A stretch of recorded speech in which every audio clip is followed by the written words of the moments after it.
hosts, Steve Dangle, Adam Wilde, and Jesse Blake. Let's go! All right, we're a little dead, but we're through to the second round, baby. Let's go. This is only the second time in this show's history that we've gotten to do a Hey, They Won a Round episode. Unbelievable. The last time we were in our brand new SDPN studios 2 years ago. Brand new. Jesse built with his own hands.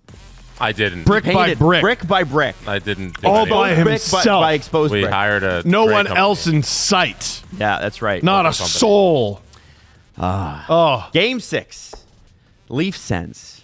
Canadian Tire Center. 160,000 people tuned into Steve's live stream last night. 160,000.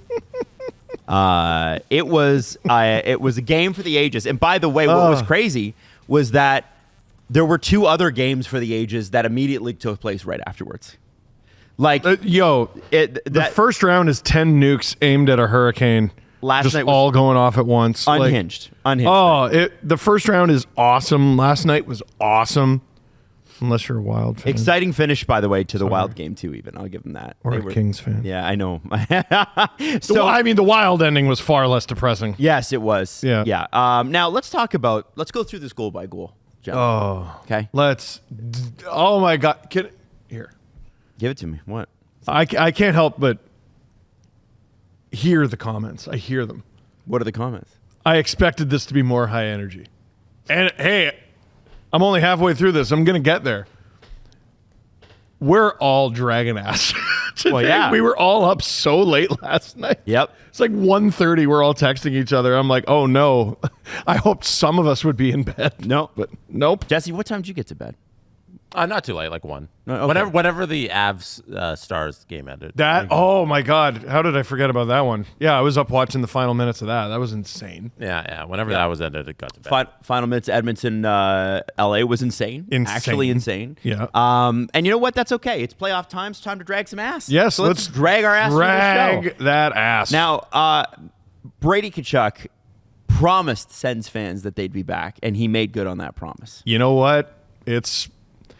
If this is a building year, I don't know how you feel bad as a Sens fan with the general outcome. You'd rather win than get eliminated, but I mean, as eliminations go, like this is very, I would say, there are things that remind me of the Leafs Cap series from 2017. It's an up-and-coming team. You had some real statement wins in there, some real statement moments. Yes, you did almost get swept. You didn't. If you had been, I wouldn't have lost my voice last episode. You forced Game 6. You were down 2-0. You came back. You tied it. And, yeah, the Leafs ended up getting the better of you, but the Sens will be better for this. Yes. Now, going through the start of the game, I want to jump right to the Austin Matthews goal. Well, the story to me begins before the game with, Max Pacioretty has to come out of the lineup, and Berube says, promoted to the top 6. You got it. So, and we were all like, that is genuinely stupid. There were 1,000 tweets. I think the most famous one was Dom Lucian, who said, LMAO, why is Pacioretty in this lineup? I mean, and it's not. I'm not dunking on Don. He was summing up a sentiment that a lot of Leafs Nation had. I wouldn't have done it. I wouldn't have done that. I'm not saying I necessarily would have put Robertson in. Like if Kampf got his first game last night, I could see the rationale. It's not just that Pacioretty worked. It's not just that Pacioretty in the top 6 worked. It's that all 4 lines worked. I was stunned. Jesse, were you on the surprise that Pacioretty was still in the lineup train? No, I don't think I was surprised that he was still in the lineup. I was surprised at the move putting him up in the lineup. Yeah. But like once you see the vision, it all kind of made sense. And you looked at the numbers, he was the most successful winger on that line. And what he provides that Nick Robertson just doesn't have the ability to is the checking. He always leads the team in hits when he's in that lineup, and they want a certain amount of physicality next to Tavares and Nylander because those guys can handle the scoring. Like they can do all of the finesse stuff you want on the ice, and he wanted somebody specifically in there who's going to do the dirty work for these two gentlemen. And if that's exactly what he's looking for, it made complete sense. So I have a new comparable here. Because Robertson, I think, has been laying the body more, and he was early in the series when he was playing. The consistency on defense, to me, is the biggest issue. And when I just look at pure ability, years ago, there was this article written by Justin Bourne from when he was with the Toronto Marlies, and he talks about a meeting where Kyle Dubas said to Andreas Johansson in front of his teammates, he goes, "Why can't you be Victor Arvidsson?" Mm-hmm. And he was looking at Victor Arvidsson, and he's like, "I see the raw talent in you, see the raw ability, the raw skills. Why couldn't you become that player?" And there were times where it looked like Johansson would become that guy. He had the one 20, just the injuries, though. 20-goal season. Yeah, the injuries, I mean, massive head injury, huge knee injury. Those are hard to overcome. I look at Nick Robertson, and a lot of people are focusing on Pacioretty. They're two completely different players. I look at Nick Robertson, and I'm like, at what point in your career are you at least able to replace Calle Jarnkrok, who is not a big guy, lays the body, but it doesn't really do anything on account of, he's just one of the littler guys. All he does is he minds his P's and Q's. Yeah, Nick Robertson's not as defensively responsible as Calle Jarnkrok. Yeah. At this point in his career. Like at some point, you're going to have to do what you got to do to get into the lineup, and it's not necessarily score goals. Everyone knows you can score goals. Everyone knows. You scored 15 this year. Calle Jarnkrok's done that a bunch of times. Yeah, he's a little too one-dimensional. And what happened on the first William Nylander goal, the one he sniped, we'll get to it and everything. Oh. But talking about Max Pacioretty, that's all him. That is a one-handed poke check and then a one-handed slap the puck forward. He made that play entirely with a determination to play defense and make a play on that puck. And that's something that not a lot of guys in the lineup are providing. Craig Berube knows that when Max Pacioretty's in at these moments in the season, he's going to get that performance. Who cares that he played 37 regular season games? And if he looked mediocre for some of those, he doesn't care because Hadn't he scored a knows goal since December. In Game 6 of the Stanley Cup playoffs in the first round, where you need to close out a series, Max Pacioretty's going to make that extra effort to make this one-handed poke check that leads directly to a goal. And that's the dynamic you're getting with him. You're not getting that out of anybody else who's scratched. One point in his final 13 games, which ended in February. Doesn't mean anything. Unbelievable performance. There's also a bit of a size difference here. Max Pacioretty is 4 or 5 inches bigger than Nick Robertson. Nick Robertson's 5'9", 170, listed at 178 pounds. Max Pacioretty, I believe it. 6'2", to almost 220 pounds. Mm-hmm. That's 40 pounds. That's huge. Yeah, I've met both men. I believe it. And the comparison isn't really fair. Because that's the guy he was scratched obviously for, and he came in the lineup. But you got to compare Max Pacioretty to all the guys who are not playing. It's why isn't Alex Steves in there, or David Kampf, or Alex Nylander, or Alex Nylander, Ryan Reeves. I don't even know if Logan Shaw's on an NHL. Ryan Reeves isn't in there. Yeah. Max Pacioretty provides something that no other depth forward is doing. So he's the one who gets that bump. And apparently the Leafs never told him to become what he's become this year.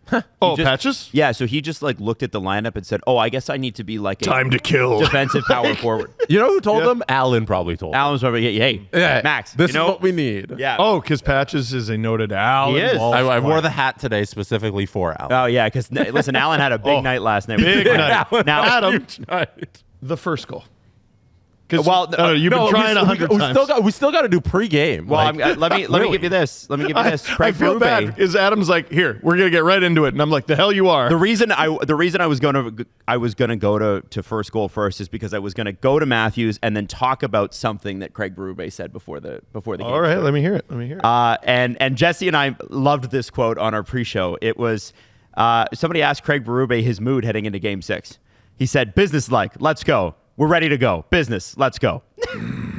Love that. No, I do. Do you think it's business and he's ready to go? You know what? Did you get that sense? If you were to take him at his word, I think it's business-like and ready to go. There's a BoJack Horseman bit where there's 3 kids in a trench coat, and nobody notices that it's three kids in a trench coat. It's just actually a man, and his name's like Adultman. It's his last name. I gotta watch that show. And he's always talking about how he has to go and do business because he's a little kid. And he's like, I have to do business things, and everyone's like, okay. See ya. He's like, I got. So that's Berube? That Berube quote. I was like, are you three kids in a trench coat trying to go to work? Like, oh, we got to go do business. I told the story about my dad's career as a counterfeiter. No. What? So all I knew about my dad when I was in like kindergarten is I was like, well, why do you got to go to work? And because I would always see him go to work because he worked nights. And he's like, well, I got to go make money. So in my journal, we had to write what our dad did for a living. I've So heard I this drew story. him on a conveyor belt making money. I still have it somewhere. So his teacher's probably like, what? Does he work at like the National Treasury or something?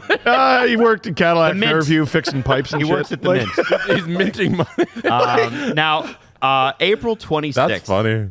Saturday, April 26th at 10:30 p.m. Luke Fox, friend of the show, all around good guy. Great person. Yeah, he's actually Fantastic just human rocks. being. He said Maple Leafs fall to 1-12 in potential series clinching games during the Matthews Marner Nylander era. And enemy now of the show. Enemy of the show. And Enemy guess of the what? state. It got worse. And it got worse. so much worse. 1-13. But last night, last night goodness. they got to 2-13. Hey. Yeah. 2-13. We're on Yeah. big comeback. Big comeback. You want some perspective on that? I couldn't think of something I want more. The Leafs have won 2 series since the last time Tampa won one.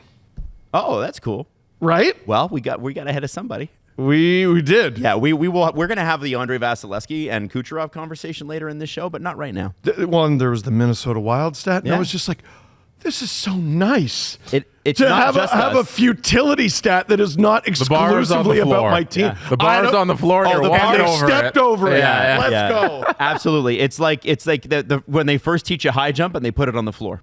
You know, it's And you feel like an Olympian. exactly So good. So I want to go to Matthews because it was so key for the Leafs to score first in this game. To get the first goal is a major thing. The Leafs are one of the better teams, as are the Sens, an over 800 winning percentage this season when they score first. And Austin Matthews has like a real seeing eye shot here. Don't call it that. I still can't figure out what to call it. Well, because did you see Steve's breakdown of it this morning on the LFR? No. Okay, so It's so good. So Linus Ullmark is, and I didn't catch this at the time. Linus Ullmark is trying to look around Matthew Knies, Nyes has him in hell. and then the second he tries to move his head, that's when Matthew shoots. I don't Now, know if it's coincidental or if it's just the best, the best time read shot of all time ever. And literally, you look at the net. There is maybe 4 or 5 inches that Matthews Less. needed to hit. Oh, yeah. Like, Between this guy's toe, between Linus Ullmark's toe, and the post. the thing that gives me the most pause is Nyes tries to get out of the way. And I'm like, well, he's shooting for the pass. Right. Like, there's no way in practice they're like, Matthews is like, I'm going to fire a shot at like 60% strength along the ice and it's going to work. Yeah. You know what I mean? Yeah. Like, it was whatever, it worked. It looked like he was trying to slide it under the shooter tutor.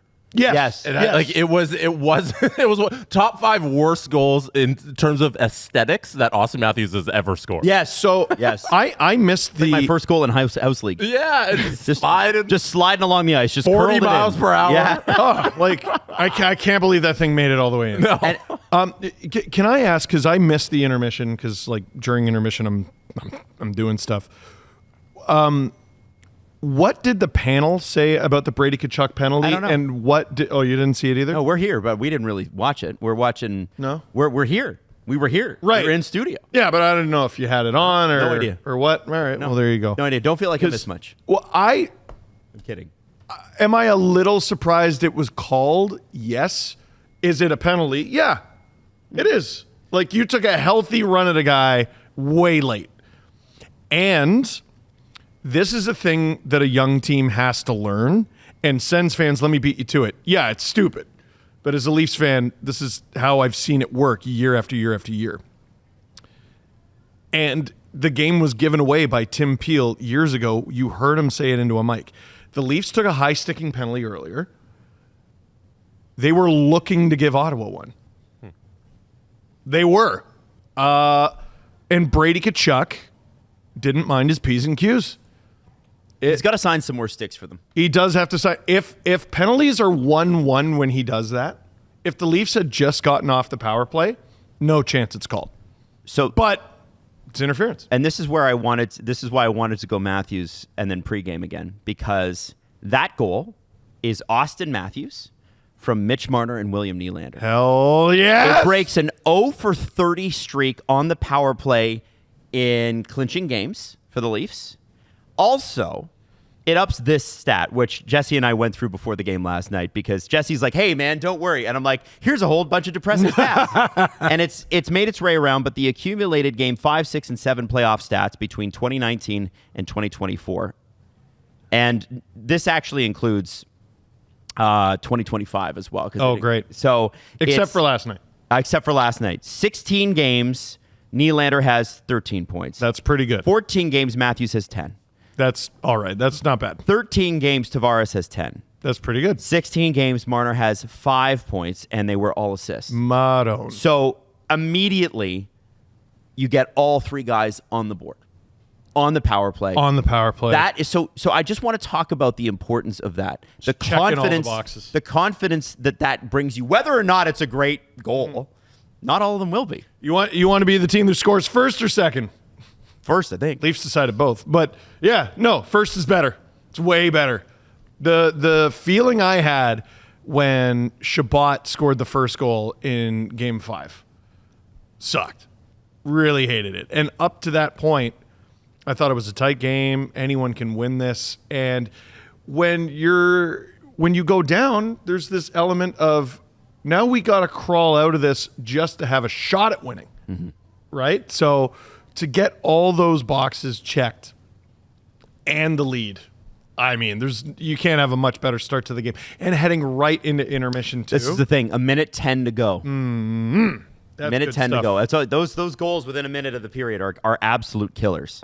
Within a minute of intermission. Now, well, Adam, what about the beginning of the second? And this is exactly how, if they were talking in the dressing room, this is how you would want to draw it up. Now, this is the goal Jesse referenced earlier, where Max Pacioretty does literally everything on this and sets up an opportunity for William Nylander to score. And Jesse and I were standing here with Maddie, and when that goal went in, I heard Jesse go, "Oh, oh, like wow!" And then he kind of laughed. It was a very William Nylander goal, Jesse. Yeah, no, like that's a goal he's scored a million times this season, where he's able to just deceive the goaltender and pick his corner. And I was very happy that he got that type of goal in the game, because it's something we've a little bit been missing in these playoffs. Like, he led the team in goals. He was second in the league in overall goals. Wow. Yeah. And he hasn't had that shot yet this series. And in game one, he had that one goal. But, like, what about the ones in between? Game one. Yeah. What about all of those games that they played in between 1 and 6? Would have been cool in overtime. So in game 4. William Nylander getting that goal, it was awesome. Yeah, and the play was all Max Pacioretty. And so that puts you in a really good spot. Now, about 7 minutes later, Brady Tkachuk scores. And Brady has Great goal. It's a great goal. It's from Shabbat and Giroux. It's a very Brady Tkachuk goal, and it kind of shows and signals who, like, it's very clear who the captain is on this team. It's very clear who the emotional heart and soul of this guy is. And what I loved about what he did, is, although I hated it at the time, is he just decided to lay down on Jake McCabe's stick. Mm-hmm. And Jake McCabe bends over to try to pick it up, and Brady's already gone, and it's a beautiful tip. Yeah. That's a playoff goal. It is a playoff goal.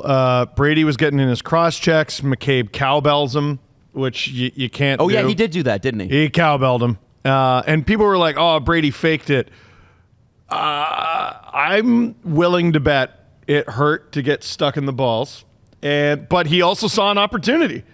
And in that moment, this is what you want out of a gamer. Take your lemons and make lemonade. Am I right? He literally took his huevos and made an omelet. No, this guy, at that point, his instincts overrode the pain. Right. And there it is. The Sens are on the board, and the building's pretty loud. And, I mean, I really, early in the series, I might have got a couple points, did not think much of his game. And even when he's like, we'll be back here, I'm like, meh. He hasn't been special. And on the Sens' road to clawing back into the series, he became a very special player. Until William Nylander's empty net goal later in the game, we'll get to it. He was the series leader in goals. Brady Tkachuk. That's crazy. He had 4 of them. That's crazy. So then, Jesse, in terms of the Brady goal, how did you feel about the Leafs play between the Brady Tkachuk goal, I guess the Leafs and Sens play, and the end of the second period? Did you feel like the Sens were pouring it on? In the first period, up until the Brady Tkachuk penalty, I thought the Sens had a great 4 or 5 minute stretch of hockey because the Leafs were playing dump and don't chase hockey, where it was 0-0, and they just wanted the Sens to not beat them. You know? I really liked their game for the most part last night, but there was a pocket. There was moments where they were just kind of sitting around and they were just watching the game come to them, and then Brady Tkachuk takes that penalty and things turn for the Leafs. And I thought from that moment onwards, it was the Leafs hockey where we're going to dump and actually chase, and try and capitalize on opportunities. And then the Max Pacioretty play happens. And those are the little moments that turn into a goal when you're just playing defense. And then the Tkachuk goal happens, which is a great goal you guys are talking about. And then the Perron goal happens in the third. But yes, your question about the Leafs overall play, I thought they played solid. And they played like how they played all year long. Yeah. They don't play an exciting game of hockey. And this was not an exciting game. It's taken the whole season to get used to that. But Craig Berube has been trying to get them to play this way all season long. I think everybody's getting adjusted to it, and they've been adjusted to it for a while. And it's not exciting. It's boring. And it's just like, hey, when an opportunity comes, capitalize on it, get a goal, win a 2-goal game. I was surprised by the Sport Logic stat that the Sens led the game in odd man rushes 5 or 6 to nothing. And I'm curious how many shots they got. Shots on goal they got off those odd man rushes, because you saw these things that could be a problem and you tense up, but I think the Leafs mitigated it for the most part. Yeah, because they're comfortable allowing those things because they're really low danger. They're happy if the Sens want to take some shots from the outside, if they want to have a rush chance and then it's kind of stopped and then we're going up the other way. Leafs are very comfy playing that way. It's weird to see them play low event hockey. Yes. It is weird. So Stolarz was pretty solid when he was called upon. Absolutely. Now, which they allowed 3-4 shots on goal in the first period. Yeah, it was great. Yeah. Except for one he should have had in the third. Yes. And that is the goal we're going to go to next, Jesse. So what I said to Steve on the handover last night during the live stream was that is a cursed goal from a Leafs fan perspective. And after such an unreal kill, it was had 2 kills in this game, and they were both excellent. The Morgan Riley penalty was painful. It was not a smart because I was like, Morgan, that's the second game in a row you've done this. Yeah. You didn't need to, and it's almost the same part of the ice too. It's defensive zone. Last night 2 nights ago it was Shabbat. Last night it was Zetterlund. You don't, just a push. You don't need him, because remember these guys, and this is not this is not like me hating on the Sens. They're brilliant at drawing penalties. Brilliant. Well, they're they've led the league in drawn calls for 3 straight years. This is their strength. Which, if Kadri does that or Bunting does that, the league corrects it immediately. If it's an entire team that does it 3 years running, it's fine. They're good at it. I mean, it's a penalty. And it is a penalty, and they'd kill it. But right after the penalty ends, it's a Matthew Nyes kind of yoinks it out. Right, and I'm not mad at him about that, because David Perron slaps it out of the air with his stick. You take your chances with that. David Perron, by the way, is known as one of the best, highest skilled practice players in the NHL. Oh, frig off! Who told you that? Yeah, did you hear that on a podcast? No, I did not. He's got crazy hand-eye, clearly, and he starts off this play, and if the Senators even touch that puck first, it's dead. It's dead.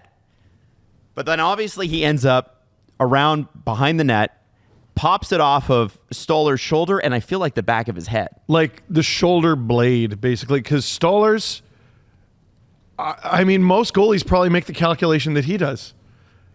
He's coming around the other end. Perron is on his backhand, and he's going to try to center this. He's going to try to throw it in front. So I'm going to cut off the pass. Right. And Perron from behind the goal line, significantly behind the goal line. Yep.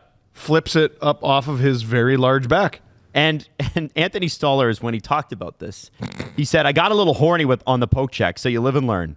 And that's the life a great graphic. And that's the life of a goaltender. You just flush it out of your mind because the next shot's coming, and it's more important than the last one that just went in. Flush out the horny. Okay, so Jesse. Yeah, here's Welcome a to screen the grab Sport Check of at Maple Leaf where Square. Perron was and when he shot the puck. Like Get frig off. he's in the restricted area for goaltenders. Like that's where he shot it from, And there's great it went in the coverage. back of the net. Good defensive coverage? No, there's nothing you can do if you're on the ice on the Leafs, except if you're the goaltender, you want to guard your shoulder. The only thing goaltender I hugged would the post? say here, well, he's hugging the post. It's just he peeled the shoulders off. Yeah. So I guess he's not hugging the post. He's you have Tanev there. You have McCabe there. McCabe's got the stick tied up for the most part of whoever the Sen is in front. Just worry about the post, man. Yeah. Just worry about the post. I thought like the D was playing excellent on the penalty kill. They did a great job. It was killed. Riley's out of the box, and it's a bad mistake, and he admitted it. He got horny on the poke check, Which I love. And like that's it. And it's another one you just shake off and you get to the next one. But like that's Morgan's a little got to wear this because you shouldn't be in this situation. You can't shove a guy. The problem with the shove that Morgan Riley did is that he shoved him through the net. And Zetterlund's big. And the net came off. Yeah. You can't not call that interference. Yes. Riley and Zetterlund going into the net together is like 450 pounds of man. Like it's a lot. Yeah. So your player makes a mistake, and then you're like, okay, let's all get together and make up for Morgan's mistake, and then your goaltender lets you down. It's just a compounding of errors for the Leafs. And when I'm that probably went in, here. One sec. I'm probably overthinking this, but it was the second time this series the Leafs killed off a penalty and got scored on after the penalty because there were 3 defensemen on the ice. oh, Because it was a defenseman in the No, box. this has nothing to do with three. Probably overthinking it. Yeah, There's nothing to do with but three defensemen on it's the something to note. ice.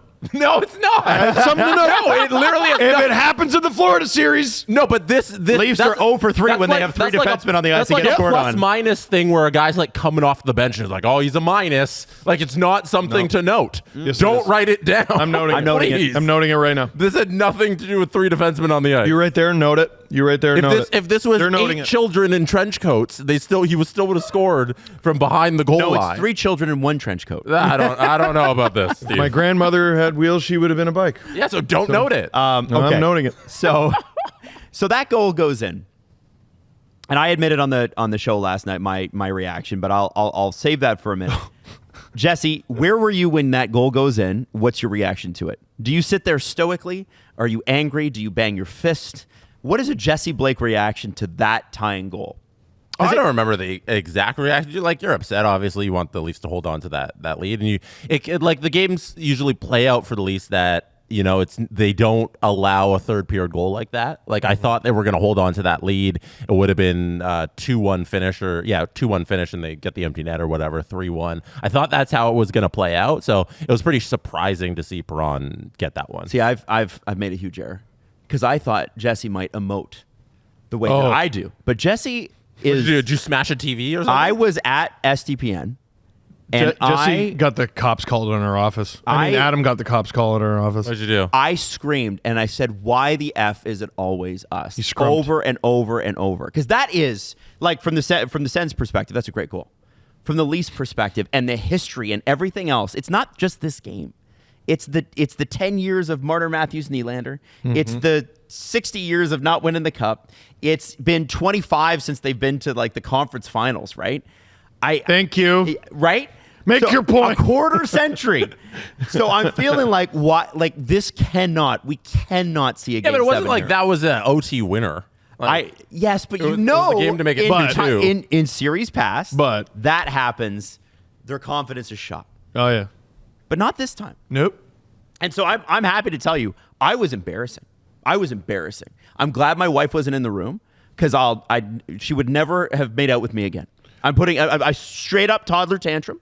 Straight up. Did you see? We should probably post the chart of the viewership skyrocketing from the moment Riley took the penalty to like the Perron minutes goal? after the Perron goal. Yeah, it went up by like 1,000 people. 1,000. Well, it was high. It went up 1,000 in the first minute of the penalty kick. It went up probably 4,000 or 5,000. And then, so I was embarrassing. The Leafs, though, did something that I saw the Oilers do to the Canucks last year, and I always reference this goal. Canucks tie it up. I think it was Brock Besser. There's 3 minutes to go in the game. Okay, 3 minutes to go in the game, and I'm like, oh my God, Canucks are at home. Mm-hmm. They tied up the game. Mm-hmm. The barn's going nuts. Mm-hmm. And Leon Draisaitl, 20 seconds after the faceoff goes, yep, I'm going to score. Just the eater of dreams. And it was like, to me, I was like, that is a veteran move. That's veteran playoffs. You're not going to scare me. It's just overwhelming. Yes. And that will kill you. That will kill you. Yeah. And what I saw last night was, strangely enough, the Max Domi line, which featured Max Pacioretty. Yes. Go in and have a really good offensive zone sort of. They had it all night, but they really had good pressure. Domi had a bad game all night, except for that play. Like, He I don't didn't have think Domi was good. No, but what was interesting, I thought McMahon had a really good one. Mm-hmm. And when the Leafs had the lead in the third period, you'll notice Berube took Pacioretty off and he put McMahon up, which is something he did much earlier in the season when Pacioretty was playing up there. And I was like, great, good move. But then you send out the fourth line, and it is 3 random men. It is Holmberg centering Domi and Pacioretty. Like, I don't know what that line is. I don't know what their purpose is. They go out for a shift, and I'm like, that's not bad, actually. Mm-hmm. They're doing okay. Like, decent things are happening when they're out there. And I cannot believe that literally a mishmash line of misfit toys is what sealed the series for the Leafs. Because they're hard working. Like, well, that someone I forgot to shout out in the LFR because it was just a hurricane, even though it was nearly half an hour long. Pontus Holmberg on the screen. Yes. So it's a 2-on-1. It starts with a dart up the ice from Jake McCabe. This is one of the best passes of his friggin' career. Up to Max Domi. It's a 2-on-1. Domi made the wise decision to shoot, which, if you've been listening to this podcast all year, is not something I thought I would say. But the pass might get picked off. It's Pontus Holmberg. I don't know if he's ever scored a one-time goal in the NHL. Good move. Ullmark stops it. It stays alive, and Jesse, you have the play up? Yeah, you want me to do the edge? I want to see it just because Domi should not have won this battle. No, that's the thing. Like, this is and what it starts a 2-on-1, right? This is what's haunting me today as a Sens fan. One of Clevin or Batherson should have come up with this puck. Mm-hmm. Like that's why I think Domi deserves so much credit. Like, I think he had a poor game up until this moment where he literally wins the series for the Toronto Maple Leafs. His defensive stick has gotten so much better throughout the season. That's why you pay him the money, is because he's a dog in the corner. Like, he works so hard, he tries so hard in these moments, and him being able to fish that puck out is incredible. And finding Pacioretty right after he comes away with the puck from behind the net that leads directly to the goal, that's all him. And it's on Patches too for a great shot, but just the hard work is what got them the goal. So follow 29. So 29 helps. Yeah. And he just leaves Domi, immediately goes to the front of the net. The front of the net. Ullmark doesn't see that thing. So there's 2 goals out of 3 that he's in the net for he does not see. Right? There's the Matthews one, and then there's this. It's a good way to. It's a good way to neutralize an $8 million goalie. Like Berube just threw that line together as you described, and like he just threw 3 guys who are going to be on the ice trying their best. Like Holmberg's a dog. They did. Like, yeah. He's not flashy. He's not. I don't think he's ever going to be an offensive dynamo. Has he eclipsed 20 points in a season yet? But he works hard, and he does a lot of those little things that are going to keep him in the league. And this is a dynamic the Leafs haven't had in the past. Myrtle, in his article, I was telling you before because I was reading that, he had some of the last year's lineup in there. And it Oh, was it's rough. It was Reeves, Dewar, Gregor. Like that's who you were relying on in the bottom half of the forward group. Yeah. And now you got guys like Domi, who was in there, but like Patches and Holmberg just at another level than those guys who were at the bottom. And like Lorenz and Lawton, and like those are the guys you're relying on now for the extra stuff around the core of this team. And it's so much better than it is in years past. And look at the defensive upgrades too, Jesse, to add to your point. Last year you were starting TJ Brody, who was on the craziest decline, and the Leafs refused to take him out of the lineup. And On the right side, Joel Edmondson, Timothy Liljegren, and Ilya Lyubushkin. Tanev, Carlo, OEL that's a 1 year all-time upgrade on the right side. All time. We were asking after the game, somebody asked, 3 stars of this series, does Brad Treliving get a star? Maybe. Honestly, maybe. Like That's a crazy defensive upgrade. There are so many Leafs you could give it to, and it's difficult because like I don't know if you weight the later games heavier than the first game, because like first game was cookie night. So like if you're just looking at the raw numbers, you're like, well, Marner should be in there. While you're shaking your head. No, I watched the 6 games. Well, a lot of guys had a horrible game 5, and he was one of them. Yeah. And that's okay. Yeah. Now it's okay. First star from the forward group goes to John Tavares. I agree with you. Nobody had a better series in terms of the forwards than JT. You have Nyes in there? Nyes is good. I probably have Willie ahead of Nyes just for his game 6 performance. And that's Adam when was it saying- matters, right? Right? Adam was saying Stoller's number 1, and I don't think he stole anything. Nah, He was good. He was good. I think his save percentage in the last 3 games is .865 or something. Oh, wow. It's not great. Yeah, well, playoff save percentage It's a little mess. wonky, yeah. But like, and like you look back at all the goals, and you're not really blaming him for a lot. So yeah. I don't know if playoff save percentages are like 820 versus 960. It's always weird. Small sample size. First star is Brad Treliving. Yeah. Yeah. And then, of course, at the end of the game, we're waiting for Ullmark to get pulled. When's he going to get pulled? When's he going to get pulled? Lot of pull time. through this. A lot of time. And, those last 3 minutes went by like a math exam. They were long. And I look at the what could have been the most memeable moment. Oh. Which is William Nylander thinks he has a end-to-end goal, right? Like he shoots it from his end, goes all the way down, sticks up in the air. We all Smiling. think it's going in. I was screaming at the screen. Screaming. And it went just my a God. couple inches to the left, hit off the side of the net, and it's icing. They had a few posts. Lawton had one. Yeah. Domi had sort of 1.5 one. It was like slightly off the side of the net. Oh, they could have had more. And that Willie goal, I was like, oh no, this is going to go in the pantheon that Matt Fratton built. If the way back in 2013. If they don't win that game, like if that gets tied up, that is a. I might not be here today. Like I might not be in this room. You'd have to come get me. If the Sens scored with the empty net. You'd have to come get me like Jordan had to go to Vegas to get Rodman, but I'm depressed and not partying with Carmen Electra. Like that's you would have had to come get me. You would have had to go to Ajax and throw me in the back of your Like, truck. Steve, we got to do a 2-hour show. Let's go. You would have had to hog tie me. Is So- it the worst version of that ever? Was it at the Olympics or Women's Worlds where they hit the post and then they ended up... the Americans. The Americans hit the post and then ended up scoring with the empty net and winning the game. after Another the Canadians hit the really post. bad one. I think this was the Women's World Championships. Finland wins it in overtime. They review it. They disallow it. Game continues. States win. Oh, and Nashville, Vancouver last year. Oh, Do you yeah. remember? Oh, my The God. What a empty pull. net, Yes. and Nashville doesn't get it. Yeah. Vancouver comes back. They tie the game, then they win it in OT, and they win Yeah, the series. that series was closer than forget. people Adam should know remember. that one, yeah. Yeah. That's a good pull. I totally forgot about that. But yeah, that would have been devastating. By the way, I'm going to correct my stat from earlier. Nylander did not tie Brady Tkachuk. He had his 3rd goal with the eventual empty netter. And I just want to say that if you... He had 3 goals? He had 3 goals in the series. He had 1 coming in. He had 2 last night. Yeah, Brady ended with 4. And yeah, so Brady led in goals in the series. But Jesse, I want to... is it possible to bring up NHL Edge on this one? Or like For the goal empty tracker? netter? Because I want people have been giving a particular player a lot of crap.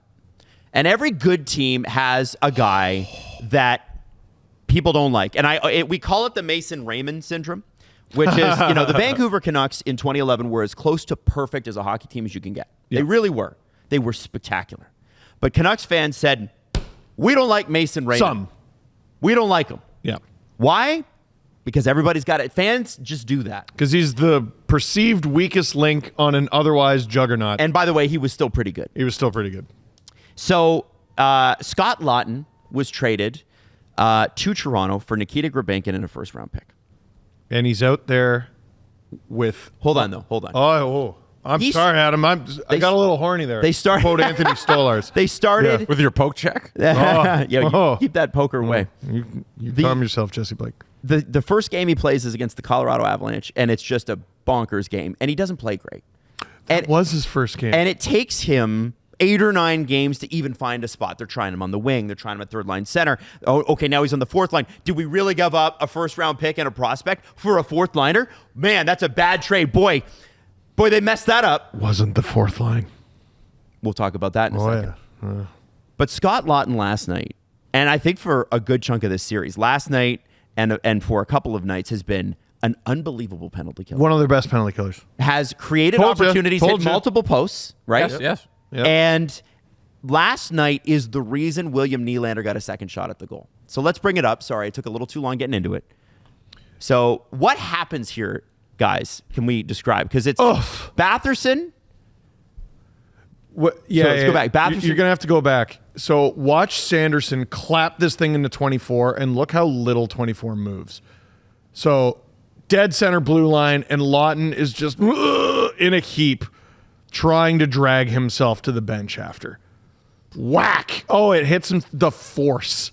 I know we're just looking at dots, but you can tell by the force on the screen. He's not even on the bench when the goal is scored. And they mob him when he gets to the bench too. And if I'm not mistaken, I don't know if they're doing game belt anymore in the playoffs, but I saw a little clip. He had the game puck and was putting it into the wooden board that they have. He almost doesn't get the plus. Almost doesn't get the plus. Not only does he get the plus, Jesse, he got an assist. Rightfully For that. so. Yeah, they give him the assist there. For blocking it with his body. Yeah. Laying it on the line. No, don't. What? He laid it on the line. If you want to, Never heard that song before. If you Lay it on the... Funny, Tanev also sticks out just for the plus. You see him go into the bench, and then he makes a left turn. He's going to score. I'm going to get the plus. if you want to, there's a really great picture of Laughton and Jesse. I guess I can send it over to you on the Maple Leafs Instagram. Yeah, I think Benoit was At getting the ready to bench. come out for Tanev, but Tanev said, no, cookie night. I want the plus. And so you have to scroll significantly into it. It's probably this is like a crazy slideshow, but you could see the entire Woll, Benny, Riley, Carlo, and it looks like OEL come over and go, yeah, because they're defensemen, they get it. I mean, just what a warrior. I don't know what part of the body he blocked it with. Nothing fun, by the looks of it. But it was heroic, and he got zero credit for it after the game. That's not true. Well, They weren't talking about him much, and I get was- it. What? Well, I think he needs his flowers more. I was streaming the thing, and when I went and looked at the stat line after, and I'm looking at all the highlights and everything, I'm like, Laughton with the assist. What did he do? Oh my God, he got drilled with that thing. Yep. Jake Sanderson, who's an extremely good player, just putting his whole heart and soul into a bomb aimed directly at your life, basically. And he laid it on the line and blocked him. Oh my God, that picture. Oh my God, paint it on my garage. How great Paint is it on that? my ceiling. Adam, I'm going to get a tattoo of that across I'm my going back. to give Leafs fans more credit than you are. I think everybody noticed that lot. I didn't see it enough on the broadcast, is my point. I was the annoyed. broadcast is different. Well, I was mean, the annoyed. focus is the series is over. Yeah. Scott Laughton. I think, yeah. Focus on Scott Laughton, our Lord and Savior, please. Scoot Luton. Okay? That's a great picture. Unreal. It is. Beautiful picture. And look, Benny just seems like such a great guy. Like when he scored this series in that overtime game, I don't know if the Leafs have ever been happier for a guy. They have not. He just seems like he's a vibes guy as well as a good defenseman. which is cool. And he's just willing to do it all, right? Like there have been plenty of Leafs. I'm trying to figure out how to make this sound like as much of a compliment as possible. There have been plenty of Leafs over the years who have had the talent of Simone Benoit, but have not had the work ethic of Simone Benoit. Name them. Oh my God. Alphabetically, all of them. Okay. What is the difference between Simone Benoit and Martin Marincin? Martin Marincin probably had more talent. you think so? Probably. Then Benny? Not much more. I saw a lot. I saw way too many Martin Marincin games for any. No fan should have been subjected to effort. The effort of Benny. Every game there's no preparation for an elimination game. Every game's an elimination game. I might get eliminated from the league. You never see you will see Benny make a mistake. You will not see Benny take a shift off. Ever. I love how we're complimenting this man who was not on the ice. He just seems like a vibe. Now Scott Laughton has seemed to have really endeared himself to the Leafs dressing room as well. Not only is he a responsible defensive player, but he also seems to be a guy that they just love already. 100%. And that's why. Jesse, have you got a sense of that? Because you're closer to this than we are. It's tough when you get traded mid-season. It's tough when you get traded late season to fit in. Yeah. He seems to have jumped right into it. Yeah, because a lot of the guys, they've played with him in their junior careers. Like a lot of them, the guys who are like the similar age, like Domi, like he knows Laughton from back when they were like teenagers and that sort of thing. So they all kind of love the dude itself. And like he's such a Toronto guy, like he knows about the market and everything. So like he fit in, I think, perfectly, and everybody's been rooting for him. I think he's been a perfect addition to the team, and in terms of the locker room, I don't think there's anything going on negatively with the guys. No. Like he's a star. Apparently, he's being the DJ too. Yeah, so that's pretty cool. And like just that mad scientist line of Laughton, Yarncroke, and Lorentz. Can I ask a question about that line? Sure. First off, you think that's the third line? Why do you think that's the third line? Because it is. Jesse, do you agree with that? Is that the third line? I don't disagree at all. Yeah, no. No, the real. I mean, the shutting down is a team effort. The Tavares line, depending on how it's deployed, can do some work there. But that's not your ideal matchup. Matthews, Nyes, Marner, like those are three penalty killers. They're that's your top line. You can send them out in a shutdown role, but you want them scoring, ideally. The Laughton, Lorentz, Yarncroke line takes so much of that load off of those first two lines, and then there's obviously the Domi line, which you try to protect. It's such a miserable time for the Sens in this series. Like, we saw so many classic just Sens can't get out of their zone. Is anything happening? Are the Leafs generating a chance out of it? No, not necessarily. They might have. They had one or two. Like is Lorentz. But you're bleeding time. You're just time and effort and energy pouring through the hourglass. And they're just energy vampires. They do a great job of draining time off the clock and energy from their opponent. Why are Leaf fans, this is my follow-up, so hard on Calle Yarncroke? Because I was really impressed with him in this series. I think it's... What is that? I don't think it's a big pocket of Leaf fans. I think most fans respect what that line does. I don't think the Leafs have had a line like this in this era. No, I think Yarncroke's biggest crime is he's not Nick Robertson, and people like him. I like Nick Robertson too. I would like it better if he, made it so that he was the clear-cut option ahead of Calle Yarncroke, and he's not. Like, we were talking about it earlier this episode. Like, we're talking about Robertson Pacioretty. They bring two completely different skill sets and body types to the lineup. Robertson should be able to supplant Yarncroke, but Yarncroke minds his P's and Q's.